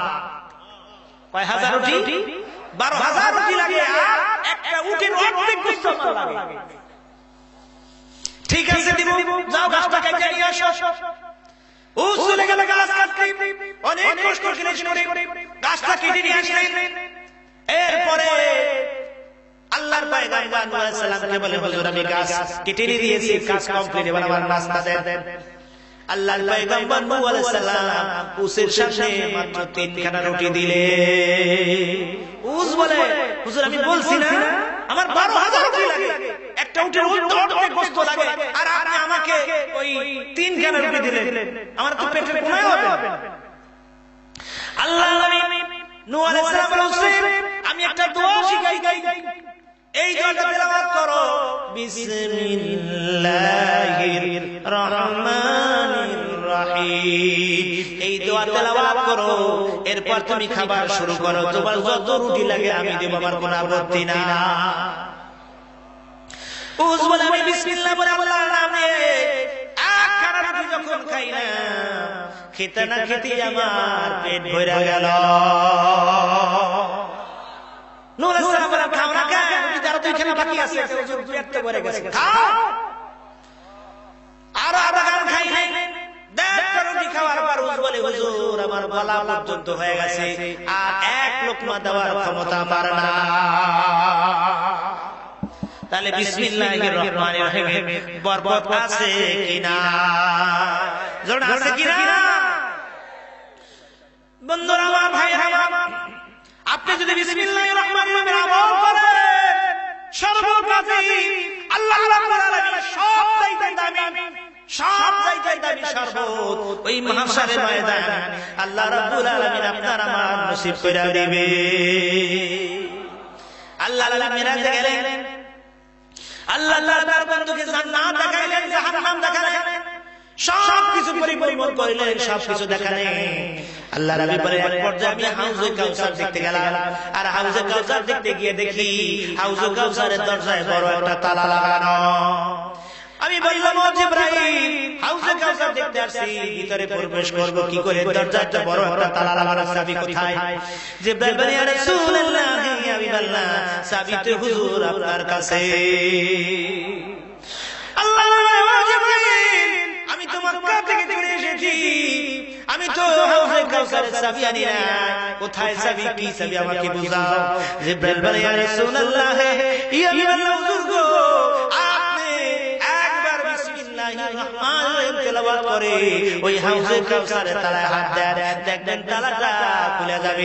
নবীজি বলে আমি বিসমিল্লাহির রহমানির রহিম তেলাওয়াত করি, যখন আমি হাউজে কাউসারের তালায় হাত দিলাম, সঙ্গে সঙ্গে হাউজে কাউসারের তালাটা খুলে গেল। চিৎকার দিয়ে বলেন সুবহানাল্লাহ। আল্লাহ নবী আমি ভিতরে প্রবেশ করলাম, প্রবেশ করে দেখলাম চার প্রকারের শরবতের নহর একত্রিত হয়ে থাকে, হাউজে কাউসার বলা হয়। আল্লাহ নবীর কিয়ামতের মুসিবতের সময় মানুষের মাথার এক বিরাট করে সূর্য আসবে, নাফরমান বেঈমানের জিহ্বা বের হয়ে নবী পর্যন্ত ঝুলে যাবে, মানুষের পানি পানি বলে চিৎকার দিবে গো। ওই মাহশারের ময়দানে কাউকে যদি এক করা হাউজে কাউসার দেওয়া হয়, আল্লাহ নবী বলে 40 বছর মাথা ধরে জান্নাত পর্যন্ত বসতে তার পানি পিপাসা লাগবে না। ওই মাহশারের ময়দানে দয়াল নবীজির হাতে এক পালা হাউজে কাউসার আমরা চাই কি চাই না? আমরা চাই কি চাই না? আল্লাহ কবুল করবেন না। আমিন। আল্লাহ নবী দুনিয়া আসবেন, সব কাজে তিনি বিসমিল্লাহির রহমানির রহিম তেলাওয়াত করে, সব কাজ বিসমিল্লাহ বলে আল্লাহর নাম দিয়ে শুরু করে, এমন কি মুনাজাত দিয়ে বলে আল্লাহ আমি কিন্তু বিসমিল্লাহ বাদ দেই না, তুমি আমাকে ওই নিয়ামত থেকে মাহরুম করো না। আল্লাহ জিবরাইল আমার বন্ধু হাউজে কাউসার দিকে গেছে, হাউজে কাউসার লোভ সামলাইতে পারে না। ও জিবরাইল তাড়াতাড়ি সূরা কাউসার কি আমার বন্ধুকে শোনায়া দাও। জিবরাইল হাজির হয়ে গেল, এসে তেলাওয়াত করে শোনাই দিল বিসমিল্লাহির রহমানির রহিম, ইন্না আ'তাইনাকাল কাউসার। নিচে রাসূল হাউজে কাউসারের মালিক আল্লাহ তাআলা আপনাকে বানায়া দিয়েছে, আপনি পান করবেন আর আপনার জাকিকে তাকে দিবে, আল্লাহ তাআলা তাও আপনাকে বাধা দিবে না। তবে শর্ত আছে, ফাসাল্লি লিরাব্বিকা ওয়ানহার। হাউজে কাউসার যদি চান তাহলে আপনাকে আমাকে 5 ওয়াক্ত নামাজ জামাতে আদায় করতে হবে, নামাজকে ঠিক করতে হবে, নামাজ ছাড়া যাবে না। আর ওয়ানহার কুরবানি করতে হবে, আপনার আমার জীবনকে আল্লাহর জন্য উৎসর্গ করে দিতে হবে। আমার আল্লাহ বলে কুল ইন্না সালাতি ওয়া নুসুকি ওয়া মাহইয়ায়া ওয়া মামাতি লিল্লাহি রাব্বিল আলামিন। হে রাসূল আপনি বলুন, আপনার নামাজ, আপনার কুরবানি, আপনার জীবন, আপনার মরণ সব কিছু আল্লাহ পাকের জন্য, ঠিক কিনা ধরে বলে। আমাদের বেঁচে থাকা, আমাদের মরে যাওয়া, আমাদের দুনিয়ার কাজ কর্ম, ব্যবসা বাণিজ্য, চাকরি বাকরি সব কিছু আমার আল্লাহকে খুশি করার জন্য যদি হয়, তাহলে পরকালের ময়দানে দয়াল নবীজি এক পালা হাউজে কাউসার আপনাকে আমাকে দিয়ে দিবেন। জোরে বলে সুবহানাল্লাহ। শুধু তাই নয়, এই বিসমিল্লাহির রহমানির রহিম তাজিম করে মানুষ আল্লাহর ওলি হয়েছে। সুবহানাল্লাহ বলে। আজকের কোরআনের সম্মান আমাদের কাছে নাই, কোরআনের তাজিম আমাদের কাছে নাই। আজকের কোরআনকে গালি দেওয়া হয়, আজকের কোরআনকে সম্মান করা হয়, ইসলামকে গালি দেওয়া হয়, নবীজিকে গালি দেওয়া হয়, আমার আল্লাহকে গালি দেওয়া হয়। এই বাংলাদেশের কুলাঙ্গারেরা কাবা শরীফের উপরে মূর্তি চাপায়া ছেড়ে দেয়, আমার কাবা শরীফকে অসম্মান করে। ওয়া মাইয়ুযাম শাইরাল্লাহ, আমার আল্লাহ বলে যে ব্যক্তি শিয়ার ইসলামে নিদর্শন কাবাকে অসম্মান করলো, সেই কাবাকে আজকের মানুষ অসম্মান করতেছে। কথা ঠিক কিনা জোরে বলে। এই বাংলাদেশে ব্রাহ্মণবাড়িয়া কুলাঙ্গার কাবা শরীফের উপরে শিব মূর্তি ছাপায়া ছেড়ে দিল নেটের ভিতরে, আজ তার বিচার হলো না। ঠিক কিনা জোরে বলে। এই জন্য আমি সবসময় সরকারের কাছে দাবি জানাই, যারা ইসলামকে সম্মান করবে, কোরআনকে সম্মান করবে, নবীকে সম্মান করবে, তাদের দৃষ্টান্তমূলক শাস্তি বাংলার জমিনে হোক। এটা আমরা চাই কি চাই না? দুহাত তুলে বলে চাই কি চাই না? বন্ধুরা আমার, ভাইয়েরা আমার, কোরআনুল কারীমকে সম্মান করতে হবে, কোরআনুল কারীমকে তাজিম করতে হবে, কোরআনুল কারীমের তেলাওয়াত করতে হবে। আজকে কোরআনের তেলাওয়াত আমাদের ভিতরে নাই। কোরআনকে সম্মান করে তাজিম করে ইসলামের ভিতরে লকাবের ভিতরে তালা দিয়ে রেখে দিয়েছে, কিন্তু কোরআন শরীফ তেলাওয়াত করি না। ঠিক কিনা জোরে বলে। কোরআন তেলাওয়াত আমাদের থেকে উঠে গেছে। অথচ ইমাম বাজ্জার রাহমাতুল্লাহ আলাইহি বলে, বন্ধু যদি একটা বন্ধুর কাছে চিঠি দেয়, নিজে না পড়তে পারলে যে পড়তে পারে তার কাছে গিয়ে বোঝার চেষ্টা করে যে আল্লাহ রাব্বুল আলামিন আপনাকে আমাকে একখান চিঠি দিলেন কোরআনুল কারীম, সেই কোরআনের তেলাওয়াত আপনার আমার ভিতরে নাই। অথচ যে ব্যক্তি কোরআনুল কারীমের তেলাওয়াত করে সে যেন আমার আল্লাহর সঙ্গে কথা বলে। বন্ধুরা আমার, ভাই আমার, যুবক বাশারের জীবনের ভিতরে আছে। বাশার নামের যুবক ছিল, যিনি হলো মদ খাইতেন, মদ করছিল। বাশার মদ খাওয়ার জন্য বাশার থেকে বের হয়ে যাচ্ছে মদ কোয়ার্টারে। লক্ষ্য করলেন রাস্তার ভিতরে কাগজের ভিতরে লেখা আল্লাহ তাআলা লেখা রয়েছে বিসমিল্লাহির রহমানির রহিম। দেখে তার কলিজাটা আটকে উঠল। আহারে, কোরআন এখানে পড়ে থাকবে, মানুষ পারাবে, কি করে হয়? সঙ্গে সঙ্গে উঠায়া ধুলাবালি মুছলেন, রুমালে পেঁচাইলেন, আবার বাসায় চলে গেলেন, আতর গোলাপ লাগায়া ঘরের থাকের ভিতরে আল্লাহর কালাম রাখা দিলেন। জোরে বলেন সুবহানাল্লাহ। এরপর বাসায় চলে গেলে মদ খাইতে, মদ কোয়ার্টারে চলে গেল। সঙ্গে সঙ্গে কাস্টমার আল্লাহর কাছে পছন্দ হয়ে গেছে। আমার আল্লাহ তাআলা জমানার আল্লাহর ওলি হযরত হাসান বসরি রাহমাতুল্লাহ আলাইহি ইলহামের মাধ্যমে, ভাবের মাধ্যমে জানাই দিলেন, নবীদের কাছে আসে ওহী আর আল্লাহর ওলিদের কাছে আসে ইলহাম। স্বপ্নের ভিতরে, ঘুমের ভিতরে, মুরাকাবার ভিতরে আল্লাহ তাআলা অনেক কিছু আল্লাহর ওলিদেরকে জানিয়ে দেন। ঠিক কিনা জোরে বলে। আজকে তো আমাদের দেশে আল্লাহর ওলিদের কথা আমরা অনেকেই আল্লাহর ওলিদেরকে সমালোচনা করে, আল্লাহর ওলিদেরকে গালমন্দ করে, আল্লাহর ওলিদেরকে অপমানমূলক কথা বলে, পীর আউলিয়ার সমালোচনা করে। পীর শব্দ কে কোরআনে আছে, হাদিসে আছে। অথচ আমাদের জানা দরকার যে এই বাংলাদেশ, এই দেশে কোনো নবী আসে নাই, এই দেশে কোনো সাহাবা কেরামের মাজার নাই, এই দেশে ইসলাম এনেছে আল্লাহর ওলিরা। কথা ঠিক কিনা জোরে বলে।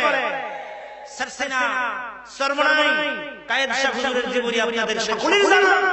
অসংখ্য আল্লাহর ওলিরা এই দেশে ইসলাম আনছে। শাহজালাল ইয়ামি রাহমাতুল্লাহ আলাইহি, শাহবান, শাহ আলী, খানজা, অসংখ্য আল্লাহর ওলিদের পদধূলিতে আমরা মুসলমান হয়েছি। কথা ঠিক কিনা জোরে বলে। সুতরাং যারা আল্লাহর ওলিদের অসম্মান করবে, আল্লাহর ওলিদের সাথে বেয়াদবি করবে, তাদেরই কপাল পড়বে। যারা আল্লাহর ওলিদেরকে অসম্মান করলো, বেয়াদবি করলো, শাহজালাল বাজারে যারা বোম মারলো, তাদেরই কপাল পড়লো। ঠিক কিনা জোরে বলে। আরে কথা আমার নয়, বুখারী শরীফে আছে, আল্লাহ নবী বলেন, মান আলা ওলিয়ান ফাকাদ আযানতু বিল হারব। আল্লাহর কথা নবীর জবাব দিয়ে দিছি কুদসি। আল্লাহ নবী বলেন, আল্লাহ তাআলা বলেছেন, যে ব্যক্তি আল্লাহর ওলিদের অসম্মান করে, আল্লাহর ওলিদের সঙ্গে বেয়াদবি করে, সে যেন আল্লাহর সঙ্গে যুদ্ধের জন্য প্রস্তুতি নেয়। সুতরাং এই দেশ আউলিয়াদের দেশ। বন্ধুরা, ভাইরা আমার, আমরা সকলে আল্লাহর বান্দা। আল্লাহর বান্দা থেকে আমাদেরকে আল্লাহর বন্ধু হতে হবে। আর আল্লাহর বন্ধু মানে আল্লাহর ওলি। আর যদি আল্লাহর বন্ধু হতে পারে, আবার আল্লাহ জানাই দেন, আল্লাহ ইন্না আউলিয়া আল্লাহি লা খাউফুন আলাইহিম ওয়া লা হুম ইয়াহজানুন। যারা আল্লাহর ওলি হবে, যারা আল্লাহর বন্ধু হবে, তাদের কোনো ভয় নাই, তাদের কোনো চিন্তা নাই। জোরে বলুন সুবহানাল্লাহ। আল্লাহর ওলিদেরকে আল্লাহ তাআলা এভাবে জানিয়ে দেন। হযরত আলী রাদিয়াল্লাহু তাআলা জীবনের ভিতরে আছে হযরত আলী কারামাল্লাহু তিনি ঘুমাচ্ছিলেন। ঘুমের ভিতরে তিনি স্বপ্ন দেখতেছেন, শুনতেছেন মসজিদের মধ্যে আযান হয়ে গেছে। স্বপ্নের ভিতরে তিনি উঠলেন, ওযু করলেন, মসজিদের মধ্যে গেলেন, গিয়া দেখেন মসজিদের নববীতে হযরতে রাসূল পাক সাল্লাল্লাহু আলাইহি ওয়াসাল্লাম মেহরাবে বসা। তিনি চিন্তা করেন আল্লাহ নবী তো দুনিয়ায় নাই, হুজুর কোথা থেকে আসলেন। চুপ করে তিনি হুজুরের পিছনে ফজর নামাজ আদায় করলেন। নামাজের পরে আল্লাহ নবী সাহাবা কেরামের দিকে ঘুরে বসলেন। এরপর কুশলাদি জিজ্ঞাসা করলেন, তুমি কেমন আছো, তোমার অবস্থা কি, কি সুবিধা অসুবিধা জিজ্ঞাসা করলেন। এরপরে হঠাৎ করে লক্ষ্য করলেন আল্লাহ নবী বাবে জিবরাইল থেকে আল্লাহ নবী মসজিদ নববীর দরজার কাছে এক বুড়ি এক ডালা খেজুর নিয়ে হাজির হয়ে গেছে। আর বলতেছে, ইয়া রাসূলুল্লাহ, ইয়া বিল্লাহ, হুজুর আপনি নিজে পান করে, আপনি নিজে খান এবং আপনার সাহাবা কেরামদের মাঝে বন্টন করে দেন। আল্লাহ নবী খেজুরের ডালার দিকে তাকালেন, সাহাবা কেরামের দিকে তাকালেন। হুজুর বলতেন, আমি দুইটা করে যদি খেজুর দেই তাহলে শর্ট পড়বে, টান পড়বে, আর একটা করে যদি দেই তাহলে কিছু বেঁচে যাবে। আল্লাহ নবী একটা করে খেজুর সাহাবা কেরামের হাতে হাতে দেওয়া শুরু করে দিলেন। বলেন সুবহানাল্লাহ। আলীকে একটা দিলেন, আলী রাদিয়াল্লাহু তাআলা খেজুরটা মুখে দিলেন। স্বপ্নের ভিতরে এত স্বাদ, এত মজা তিনি লক্ষ্য করলেন যে এত সুন্দর খেজুর আর জীবনে খান নাই, এত স্বাদের মজার খেজুর আর জীবনে খান নাই। তাই খেজুরটা মুখে দিয়ে চাবাচ্ছেন আর হুজুরের কাছে আরেকটা সাহাবী এরকম নেয়া করতেছেন। খেজুর অর্ধেক খাওয়া হয়েছে, বাকি অর্ধেক এখনো খাওয়া হয় নাই। এবার বাস্তবে মসজিদে নববীতে আযান হয়ে গেছে। জোরে জোরে বলুন সুবহানাল্লাহ।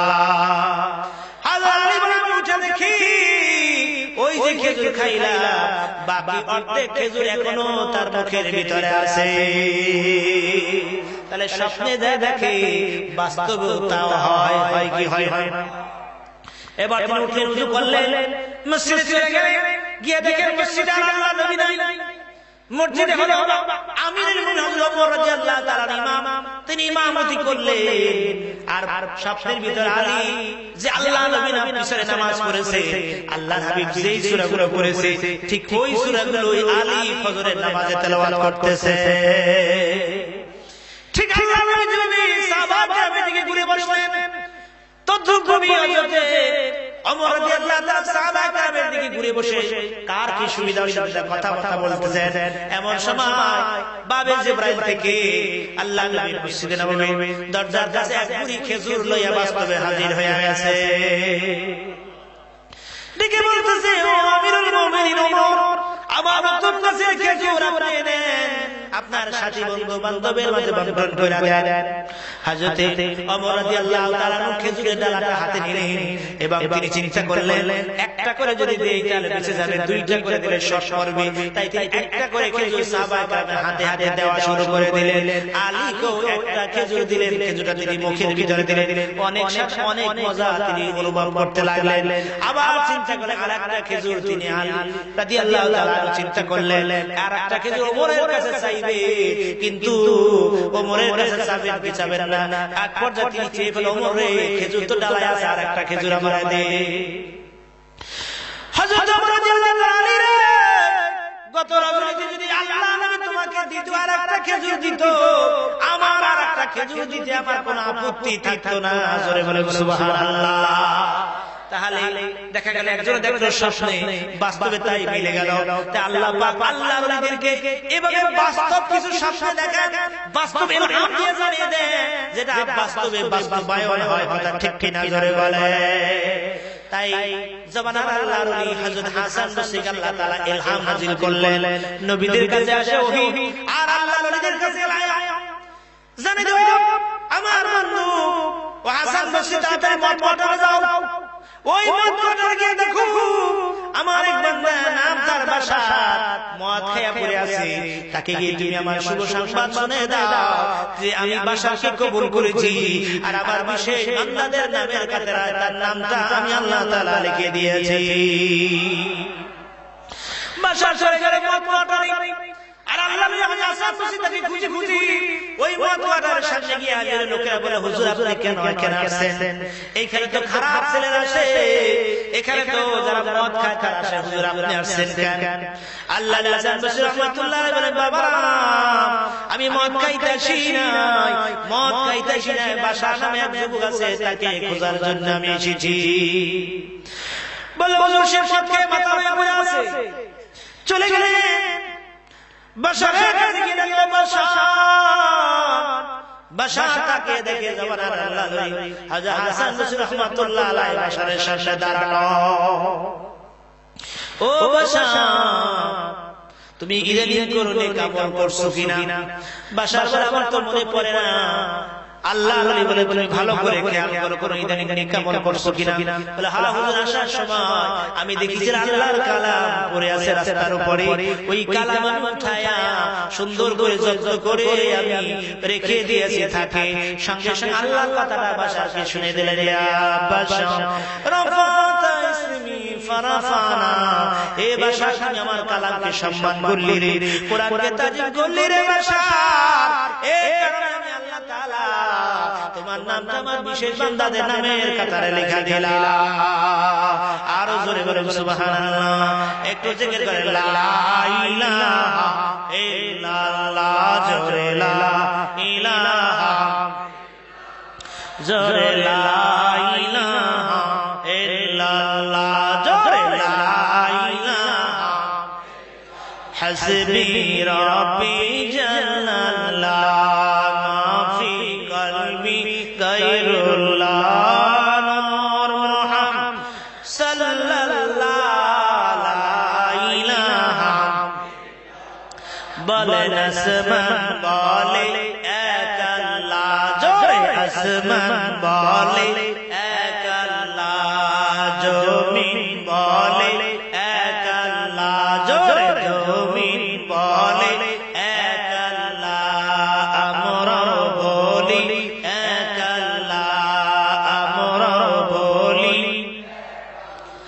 আল্লাহ বলেন হে জিবরাইল, আল্লাহ বলেন হে জিবরাইল আমার বন্ধু মদিনাওয়ালা, লা ইলাহা ইল্লাল্লাহ, জোরে লা ইলাহা, হাসবি রাব্বি জাল্লাল্লাহ মাফি কলবি গায়রুল্লাহ নূর মুহাম্মদ সাল্লাল্লাহু ইলাহা, বলেন আমরা একদিন কবরে যাব, যাওয়া লাগবে, বলেন আমরা একদিন কবরে যাব, আহা নবী গো আমরা দেখতে পাবো, আহা নবী গো আপনায় দেখতে পাবো, ওই কবরে চুমা খাবো, ওই কবরে চুমা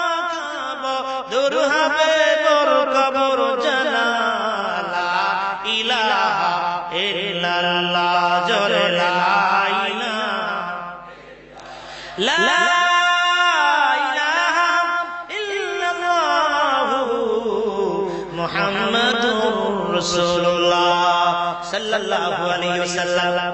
আল্লাহ রাব্বুল আলামিন আমাদেরকে দান করলেন এমন একটা দামি সূরা, যে সূরার নাম হলো সূরা ফাতিহা। সূরা ফাতিহা নামাজের ভিতরে তেলাওয়াত করায় আমার আল্লাহ সুন্দর করে জানাই দিলেন সূরা ফাতিহা ছাড়া নামাজ হবে না। যিনি ইমাম এবং যিনি মুক্তাদি, যিনি ইমাম এবং যিনি একা নামাজ পড়েন তাকে অবশ্যই সূরা ফাতিহা তেলাওয়াত করতে হবে, কিন্তু যিনি মুক্তাদি থাকবে ইমামের পিছনে নামাজ পড়বে তাকে সূরা ফাতিহা তেলাওয়াত করা লাগবে না। ঠিক কিনা বলেন? কোরআনুল কারীমে আল্লাহ তাআলা সূরা 204 নম্বর আয়াতে জানিয়ে দিলেন ওয়া ইযা কুরিয়াল কুরআন ফাসতামিউ লাহু ওয়ানসিতু লাআল্লাকুম তুরহামুন। ওয়া ইযা কুরিয়াল কুরআন, যখন কোরআনুল কারীমের তেলাওয়াত করা হয়, ফাসতামিউ, তোমরা শ্রবণ করো, ওয়ানসিতু, তোমরা শ্রদ্ধা করো, লাআল্লাকুম তুরহামুন, তোমাদের উপরে রহম করা হবে। তাফসীর ইবনে আব্বাস থেকে বলছি, তাফসীর ইবনে আব্বাসের ভিতরে আছে ইমাম যখন কোরআনুল কারীম তেলাওয়াত করে নামাজের ভিতরে, যেমনি মাগরিবের তেলাওয়াত শোনা যায়, ইশার তেলাওয়াত শোনা যায়, ফজরের তেলাওয়াত শোনা যায়, জুমার নামাজের তেলাওয়াত শোনা যায়, ঈদের নামাজের তেলাওয়াত শোনা যায়। ইমাম যখন তেলাওয়াত করে তখন তুমি শোনো, শ্রবণ করো। যোহরের তেলাওয়াত শোনা যায় না, আসরের তেলাওয়াত শোনা যায় না, তখন তুমি ওয়ানসিতু চুপ থাকো, লাআল্লাকুম তুরহামুন, আল্লাহ বলেন তোমাদের উপরে রহম করা হবে। অর্থাৎ ইমামের পিছনে মুক্তাদির কিরাত করা লাগবে না। বন্ধুরা আমার, ভাই আমার, এইজন্য আমার নবী রাসূল পাক সাল্লাল্লাহু আলাইহি ওয়াসাল্লাম তাহাবী শরীফে হাদিস আছে, আল্লাহ নবী বলেন মান কানা ইমামান কিরাতুন, ইমামান কিরাতুন লাহু, যার ইমাম আছে ইমামের কিরাতে মুক্তাদির কিরাত, অর্থাৎ ইমাম যে কিরাত করে এটাই মুক্তাদির কিরাত, মুক্তাদির ইমামের পিছনে কিরাত করা লাগবে না। সায়ের মাযহাব এই ব্যাপারে একমত। হানাফি, শাফি, মালিকি, হাম্বলি যে কোন ব্যক্তি যদি এসে দেখে ইমাম সাহেব রুকুতে চলে গেছে, তখন সে আল্লাহু আকবার বলে রুকুতে চলে যাবে, মুক্তাদি তার সূরা ফাতিহা এবং কিরাত করা লাগবে। কেউ যদি চালাকি করে ইমামের পিছনে কিরাত করে, আল্লাহ নবী রাসূল পাক সাল্লাল্লাহু আলাইহি ওয়াসাল্লাম ঘোষণা দিয়েছেন, তিনি বলেছেন আল্লাযী খালাকাল ইমাম ফামিনু তুরাব, যদি কোন ব্যক্তি ইমামের পিছনে তেলাওয়াত করে, কিরাত করে, নবীজি বলেছেন তার মুখের ভিতরে মাটি দিয়া দাও। তাহাবী শরীফের ভিতরে আছে প্রথম খণ্ড 144 পৃষ্ঠার ভিতরে আল্লাহ নবী এখন ইমামতি করছিলেন, আর ইমামতিতে তিনি সাহাবা کرام তার পিছনে মুক্তাদি নামাজ শেষ করলেন। নামাজ শেষ করে বললেন, ও সাহাবীরা, আমার পিছনে কিরাত করছো। সাহাবা کرام কিছু বলেন না, এক সাহাবী বলেন, ইয়া রাসূলুল্লাহ, আমি কিরাত করেছি। হুজুর বলেন, লা তাফাল, কখনোই আমার পিছনে অর্থাৎ ইমামের পিছনে তোমরা কিরাত করবে না। ইমামের পিছনে কিরাত করা লাগবে, সূরা ফাতিহা এবং কিরাত করা লাগবে। এটাই হলো আমাদের মাযহাবের ফতোয়া। যখন সূরা ফাতিহা শেষ হয়ে গেল, তখন দেখা যায় কিছু কিছু মসজিদে দেখা যায় কিছু কিছু মুসল্লি আছে জোরে আওয়াজ দেয়া বলে আমিন। আসলে আমিন শব্দটি জোরে পড়তে হবে না আস্তে পড়তে হবে। আমাদের মাযহাব ইমাম আবু হানিফা রাহমাতুল্লাহ আলাইহি ফতোয়া দিয়ে গেছে, আমিন বলার ভিতরে দুইটা সুন্নাত। কয়টা সুন্নাত জোরে বলে? এক নম্বর আমিন বলা সুন্নাত, দুই নম্বর অনুচ্চ স্বরে আমিন বলা সুন্নাত। কিন্তু অনেকে দেখা যায় জোরে জোরে আমিন বলে, তবে লক্ষণীয় হচ্ছে আমিন শব্দটি কিন্তু কোরআনের আয়াত না। আর ভাষায় গিয়ে সূরা ফাতিহা খুলবে, দেখবেন গায়রিল মাগদুবি আলাইহিম ওয়ালাদ-দাল্লিন পর্যন্ত সমাপ্ত। আমিন শব্দটি কোরআনের বাণী নয়, আমিন শব্দ হলো হাদিস, নবীজির বাণী। আপনি হাদিসটা নামাজে জোরে পড়তে পারবেন না, আওয়াজ দিয়ে আপনি যদি তাশাহুদ পড়েন ভুল হবে, দুরূদ শরীফ যদি জোরে পড়েন ভুল হবে, সানা যদি আওয়াজ দিয়ে পড়েন তাহলে ভুল হবে। ঠিক তদ্রূপভাবে হাদিস পড়তে হবে অনুচ্চ স্বরে, দোয়া পড়তে পারবে অনুচ্চ স্বরে, কোনো শব্দ হবে না। বন্ধুরা আমার, ভাইরা আমার, বুখারী শরীফে সুন্দর করে বলে দেওয়া হয়েছে প্রথম খণ্ড 108 পৃষ্ঠায় হাদিস আছে, নবী হুরায়রা রাদিয়াল্লাহু তাআলা আনহু قال قال رسول الله صلى الله عليه وسلم اذا كان احدكم امين وقالت الملائكه في السماء امين ففقد اهدهم اخرى بالله ما تقدم من ذنب متفق عليه। বুখারী শরীফের ভিতরে আল্লাহ নবী বলেন, ইযা কানা আহাদুকুম আমিন, তোমাদের কেউ যদি বলে আমিন, ওয়াকালাতিল মালাইকাতু ফিস সামাই আমিন, তখন আকাশের ফেরেশতারা বলে আমিন। জোরে বলেন সুবহানাল্লাহ। আপনার আমিন আর ফেরেশতাদের আমিন যদি মিলে যায়, গফিরাল্লাহ মা তাকাদ্দাম মিন যামবি, আপনার আমার সগীরা গুনাহগুলো আল্লাহ maaf করে দেবে। এই হাদিস থেকে শিক্ষণীয়তা হলো আমি যে জোরে বলতে হবে তাও নাই, আর আমি যে আস্তে বলতে হবে তাও বলা হয় নাই। তবে হাদিসের ভিতরে শিক্ষণীয় আছে কিভাবে আমিন বলবে। হাদিসের প্রথম অংশ, যখন আমি বলবো আমিন, তখন ফেরেশতারা বলে আমিন। ফেরেশতারা যে আমিন বলছে, এই আমিন বলা আপনি শুনছেন নাকি? জোরে বলে শুনছেন? তাহলে ফেরেশতারা যেমনি আমিন বলছে, হাদিসে বলতে সহিহ হাদিস বলতেছে ফেরেশতারা যেমনি ভাবে আমিন বলে তেমনি ভাবে আপনাকে আমিন বলতে হবে। অর্থাৎ আমিন বলতে হবে, অনুচ্চারে কোনো শব্দ হবে না। শব্দ হবে বন্ধুরা আমার, কিছু কিছু লামাযাবি বের হয়েছে, যারা মাযহাব মানে না, তারা এরকম বিভিন্ন মসজিদে যায়। যেন আপনাদের মসজিদে আসলো চারজন লামাযাবি আসলে মসজিদের চার কোণায় এসে দাঁড়ায়। এরপরে যখন ইমাম সাহেব মাগদুবি আলাইহিম ওয়ালাদ-দালিন বলে, তখন তারা চারজন খুব জোরে আমিন বলে বুঝাইতে চাচ্ছে, পুরো মসজিদের মানুষ আমিন বলতেছে। ঠিক কিনা জোরে বলে? লামাযাবিরা ভন্ড, লামাযাবিরা আহলে সুন্নাত থেকে খারেজ কথা। ঠিক কিনা জোরে বলে? ওরা দাবি করে নিজেদেরকে আহলে হাদিস, অথচ আহলে হাদিস হচ্ছে আল্লাহ নবী শিরক করছে। বিদায়ের ভাষণে আমার নবী বলেছেন, তারাকতু ফীকুম আমরাইন লান তাদিল্লু মা তামাসসাকতুম বিহিমা কিতাবাল্লাহি ওয়া সুন্নাত রাসূলি। আল্লাহ নবী বলেছেন, আমি তোমাদের কাছে দুটো জিনিস রাখি যাচ্ছি, এক হলো কিতাবুল্লাহ আল্লাহর কোরআন, ওয়া সুন্নাত রাসূলিহি, আর হলো রাসূলের সুন্নাত। এখানে হাদিসের কথা কিন্তু বলা হয় না। তাহলে আপনাকে আহলে সুন্নাতের মতাদর্শ হতে হবে, আপনাকে সুন্নি হতে হবে। আহলে হাদিস হতে নিষেধ করা হয়েছে, কারণ সব হাদিস মানা যায় না। অনেক হাদিস মানসুখ হয়ে গেছে, হাদিসের ভিতরে নাসিখ আছে, মানসুখ আছে। যেই মানসুখ হয়ে গেছে এটা তো মানা সম্ভব না। যেমন রাসূল পাক সাল্লাল্লাহু আলাইহি ওয়াসাল্লাম 13টা বিয়ে করছে, আপনি কি 13টা বিয়ে করতে পারবেন? জায়েজ আছে? সুতরাং সব হাদিস মানা সম্ভব নয়। এই জন্য সব হাদিস সুন্নাত নয়, সব সুন্নাত হাদিস মোতাবেক। জোরে বলে সুবহানাল্লাহ।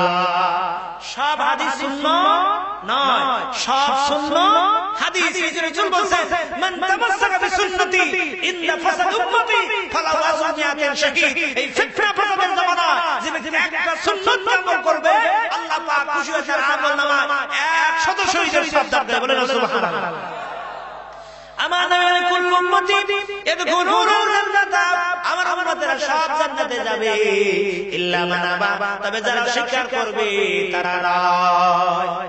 আর অস্বীকার করবে তারাই যারা নবীজির সুন্নাত মানে না। আজকে সুন্নাত আমাদের মাথা থেকে বিদায় হয়ে গেছে। মাথা টুপি পরি না, নামাজ ছাড়া পর্যন্ত টুপি পরি, নামাজ পড়ি টুপি ছাড়া। যদি প্রশ্ন করি, ভাই নামাজ পড়তেছেন টুপি নাই কেন? বলে হুজুর টুপি ছাড়া কি নামাজ হয় না? সুন্দর কথা। তবে আমার প্রশ্ন হলো, আল্লাহ নবী কি কোনদিন টুপি ছাড়া নামাজ আদায় করেছে? আল্লাহ নবী এবং সাহাবায়ে কেরামের জীবনী দেখছে, আল্লাহ নবী ইরশাদ করেছেন, কানা কামা রাসূল সাল্লাল্লাহু আলাইহি ওয়াসাল্লাম কথা। আল্লাহ নবী এবং সাহাবায়ে কেরাম মাথায় টুপি ব্যবহার করতেন, গোল টুপি। কোনদিন টুপি ছাড়া আল্লাহ নবী নামাজ আদায় করে নাই। জোরে বলুন সুবহানাল্লাহ। আমরা সব সময় টুপি পরা, সব সময় দায়মি সুন্নাত, শুধু নামাজের সুন্নাত না, সব সময় মুসলমানদের মাথায় কি থাকবে? আমরা সব সময় মাথায় টুপি দিতে চাই। কে কে চাই? হাত দেখি তো। আল্লাহ কবুল করবেন, আমিন। আল্লাহ নবী গোলজামা পরতেন। মায়েশা সিদ্দিকা রাদিয়াল্লাহু তাআলা আনহা থেকে বর্ণিত, তিনি বলেন, আব্দুস সিয়াবে কামিসু, আল্লাহ নবী গোলজামা পরিধান করতেন, কামিজ। অনেকে দেখা যায় প্যান্ট শার্ট পরেন, কিন্তু আপনি মুসলমান হিসেবে আপনার একটা সুন্নতি পোশাক, একটা সুন্নতি পাঞ্জাবি থাকা দরকার আছে কিনা? তবে আশরাফ আলী থানভী রাহমাতুল্লাহ ফতোয়া দিয়েছেন, সেখানে পঞ্চাশ প্রকার সুন্নাত নাহি, কামা ফিরা জামা এটা সুন্নাত নয়, গোল জামা হতে হবে। গোল জামা, গোল টুপি পরিধান করতে হবে, এটা সুন্নাত। আল্লাহ নবী রাসূল পাক সাল্লাল্লাহু আলাইহি ওয়াসাল্লাম মুখে দাড়ি ছিল কি ছিল না? দাড়ি ওয়াজিব আমলি পুরুষ, কিন্তু আমরা নবীকে মহব্বত করি, ভালোবাসি, কিন্তু নবীর সুন্নাত আপনার আমার মুখে দাড়ি না। এই জন্য আমি বলি সব সময়, ভাই কবর কিন্তু মুসিবতের জায়গা। হিন্দুর নমুনায় কবরে যাইও না, খ্রিস্টানদের নমুনায় কবরে যাইও না। কবর কিন্তু মুসিবতের জায়গা। কবর যখন আপনাকে আমাকে রাখবে, তখন সবসময় বলবে বিসমিল্লাহি ওয়া আলা মিল্লাতি রাসূলিল্লাহ, রাসূলের মিল্লাতে রাখলাম, অথচ রাসূলের সুন্নাত আপনার মুখে দাড়ি না। এই যে যারা মিথ্যা কথা বলে, একটা কবিরা গুনাহ হয়, দুইটা মিথ্যা কথা বললে দুইটা কবিরা গুনাহ হয়। কিন্তু যার দাড়িটা কামাল অহরহ 24 ঘন্টা তার আমল নামে কবিরা গুনাহ লেখা হইতেছে। আল্লাহ নবী কোনদিন দাড়ি কামান নাই, দাড়ি ছাটেন নাই। এই জন্য যুবক ভাইদেরকে বলি, যারা দাড়িটা কামাও তোমাদের হাতে ধরে পায়ে ধরে আর দাড়িটা কামাইও না। নবীজি বলেছেন যে দাড়িতে পোঁছ দিল, ছুরি লাগাইলো, সেজন্য আল্লাহ নবীর সিনায় অর্থাৎ তার কলিজায় পোঁছ দিল। যুবক ভাইরা, এই জন্য তোমাদের কাছে অনুরোধ করে যায়, দাড়িটা আর কামাইও না, নবীকে কষ্ট দিও না। যুবকরা মরে কি মরে না, শুধু বিদ্যমান মৃত্যুবরণ করে তাই নয়, যারা যুবক তারা মৃত্যুবরণ করে যখন যার সময় হয়ে যাবে, এক মুহূর্ত আগেও নয়, এক মুহূর্ত পরেও নাই। ইযা জাআ আজালুহুম লা ইস্তাখিরুনা সাআতান ওয়া লা ইস্তাকদিমুন। জব মালাকুল মউত আয়ে तुम्हारा की सामने तुम्ही हो फिर फुर्सत ना मिलेगी लम्हे लाने के लिए।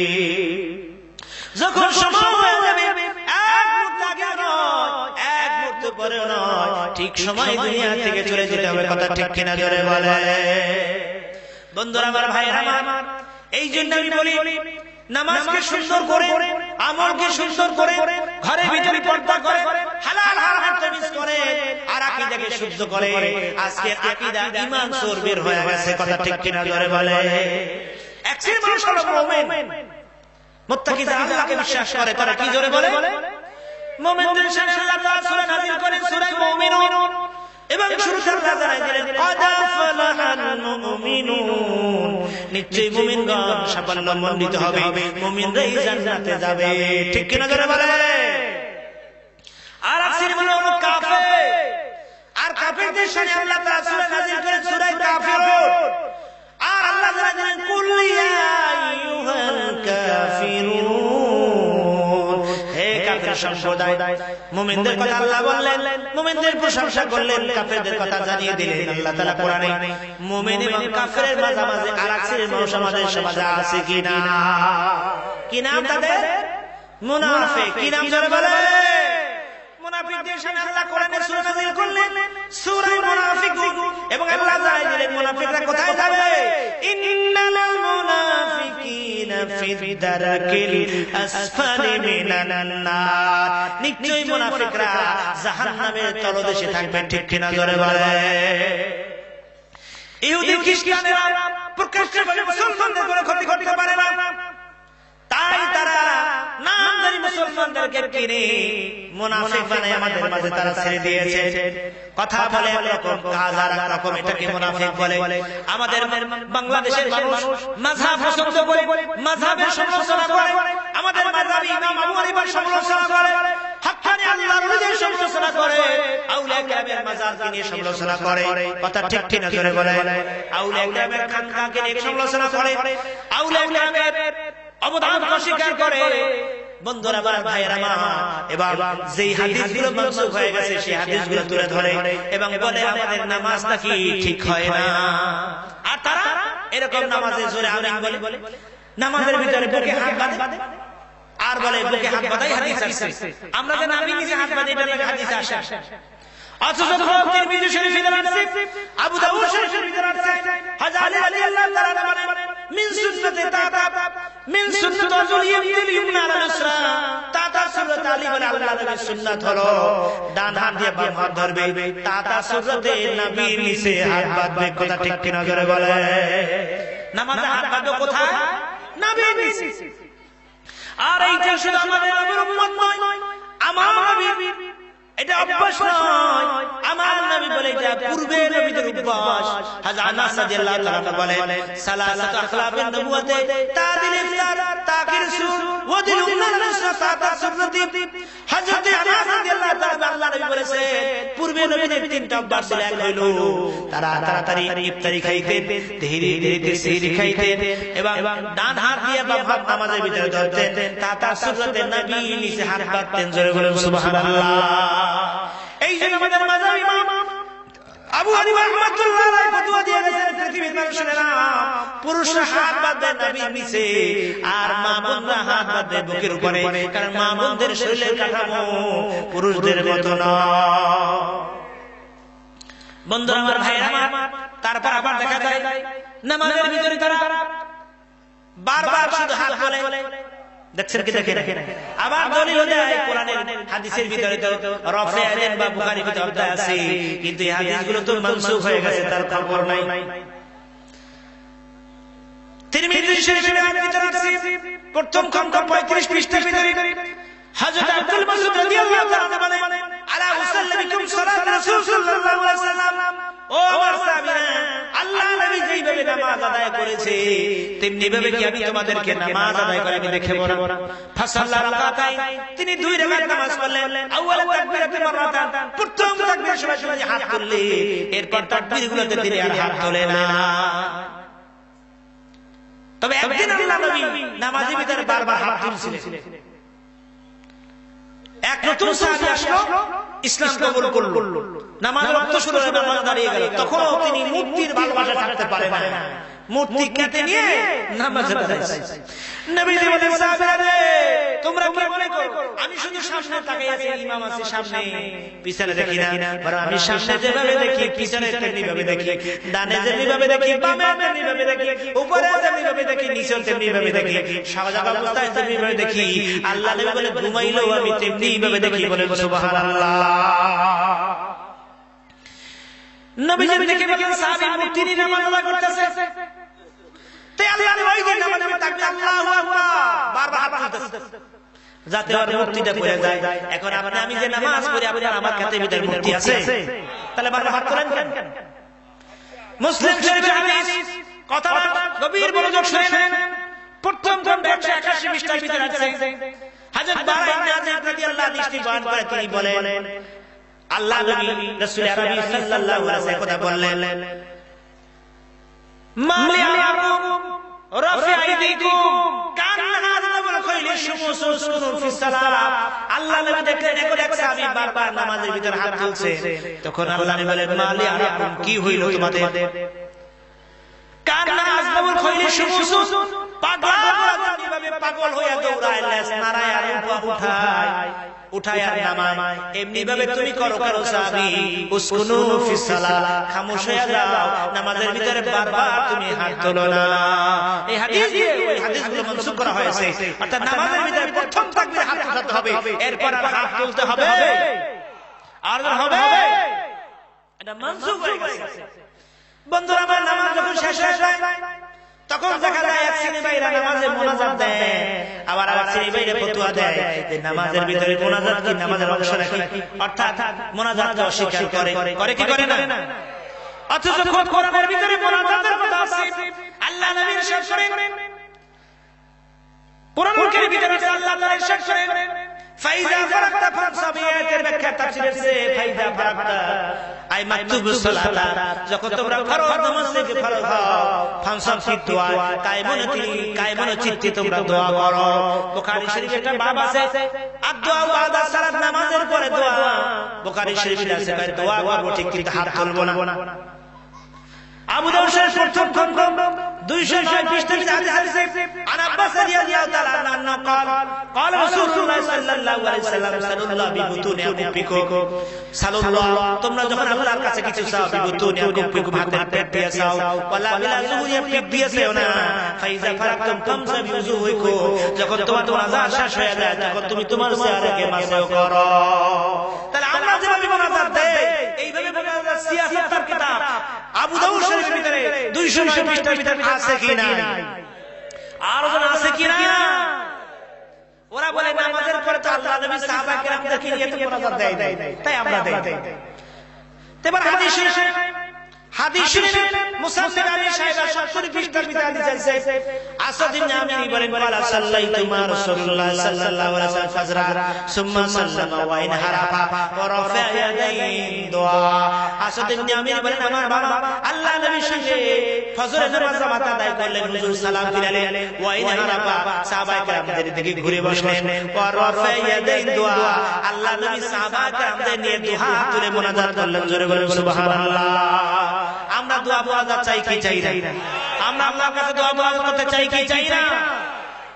আল্লাহ বলে, উদুনি আস্তাজিব লাকুম, উদুনি আস্তাজিব লাকুম, বান্দা আমার কাছে চাও, হর হামেশা দেনে কো তৈয়ার जो न मांगे उससे तो बेजारा है।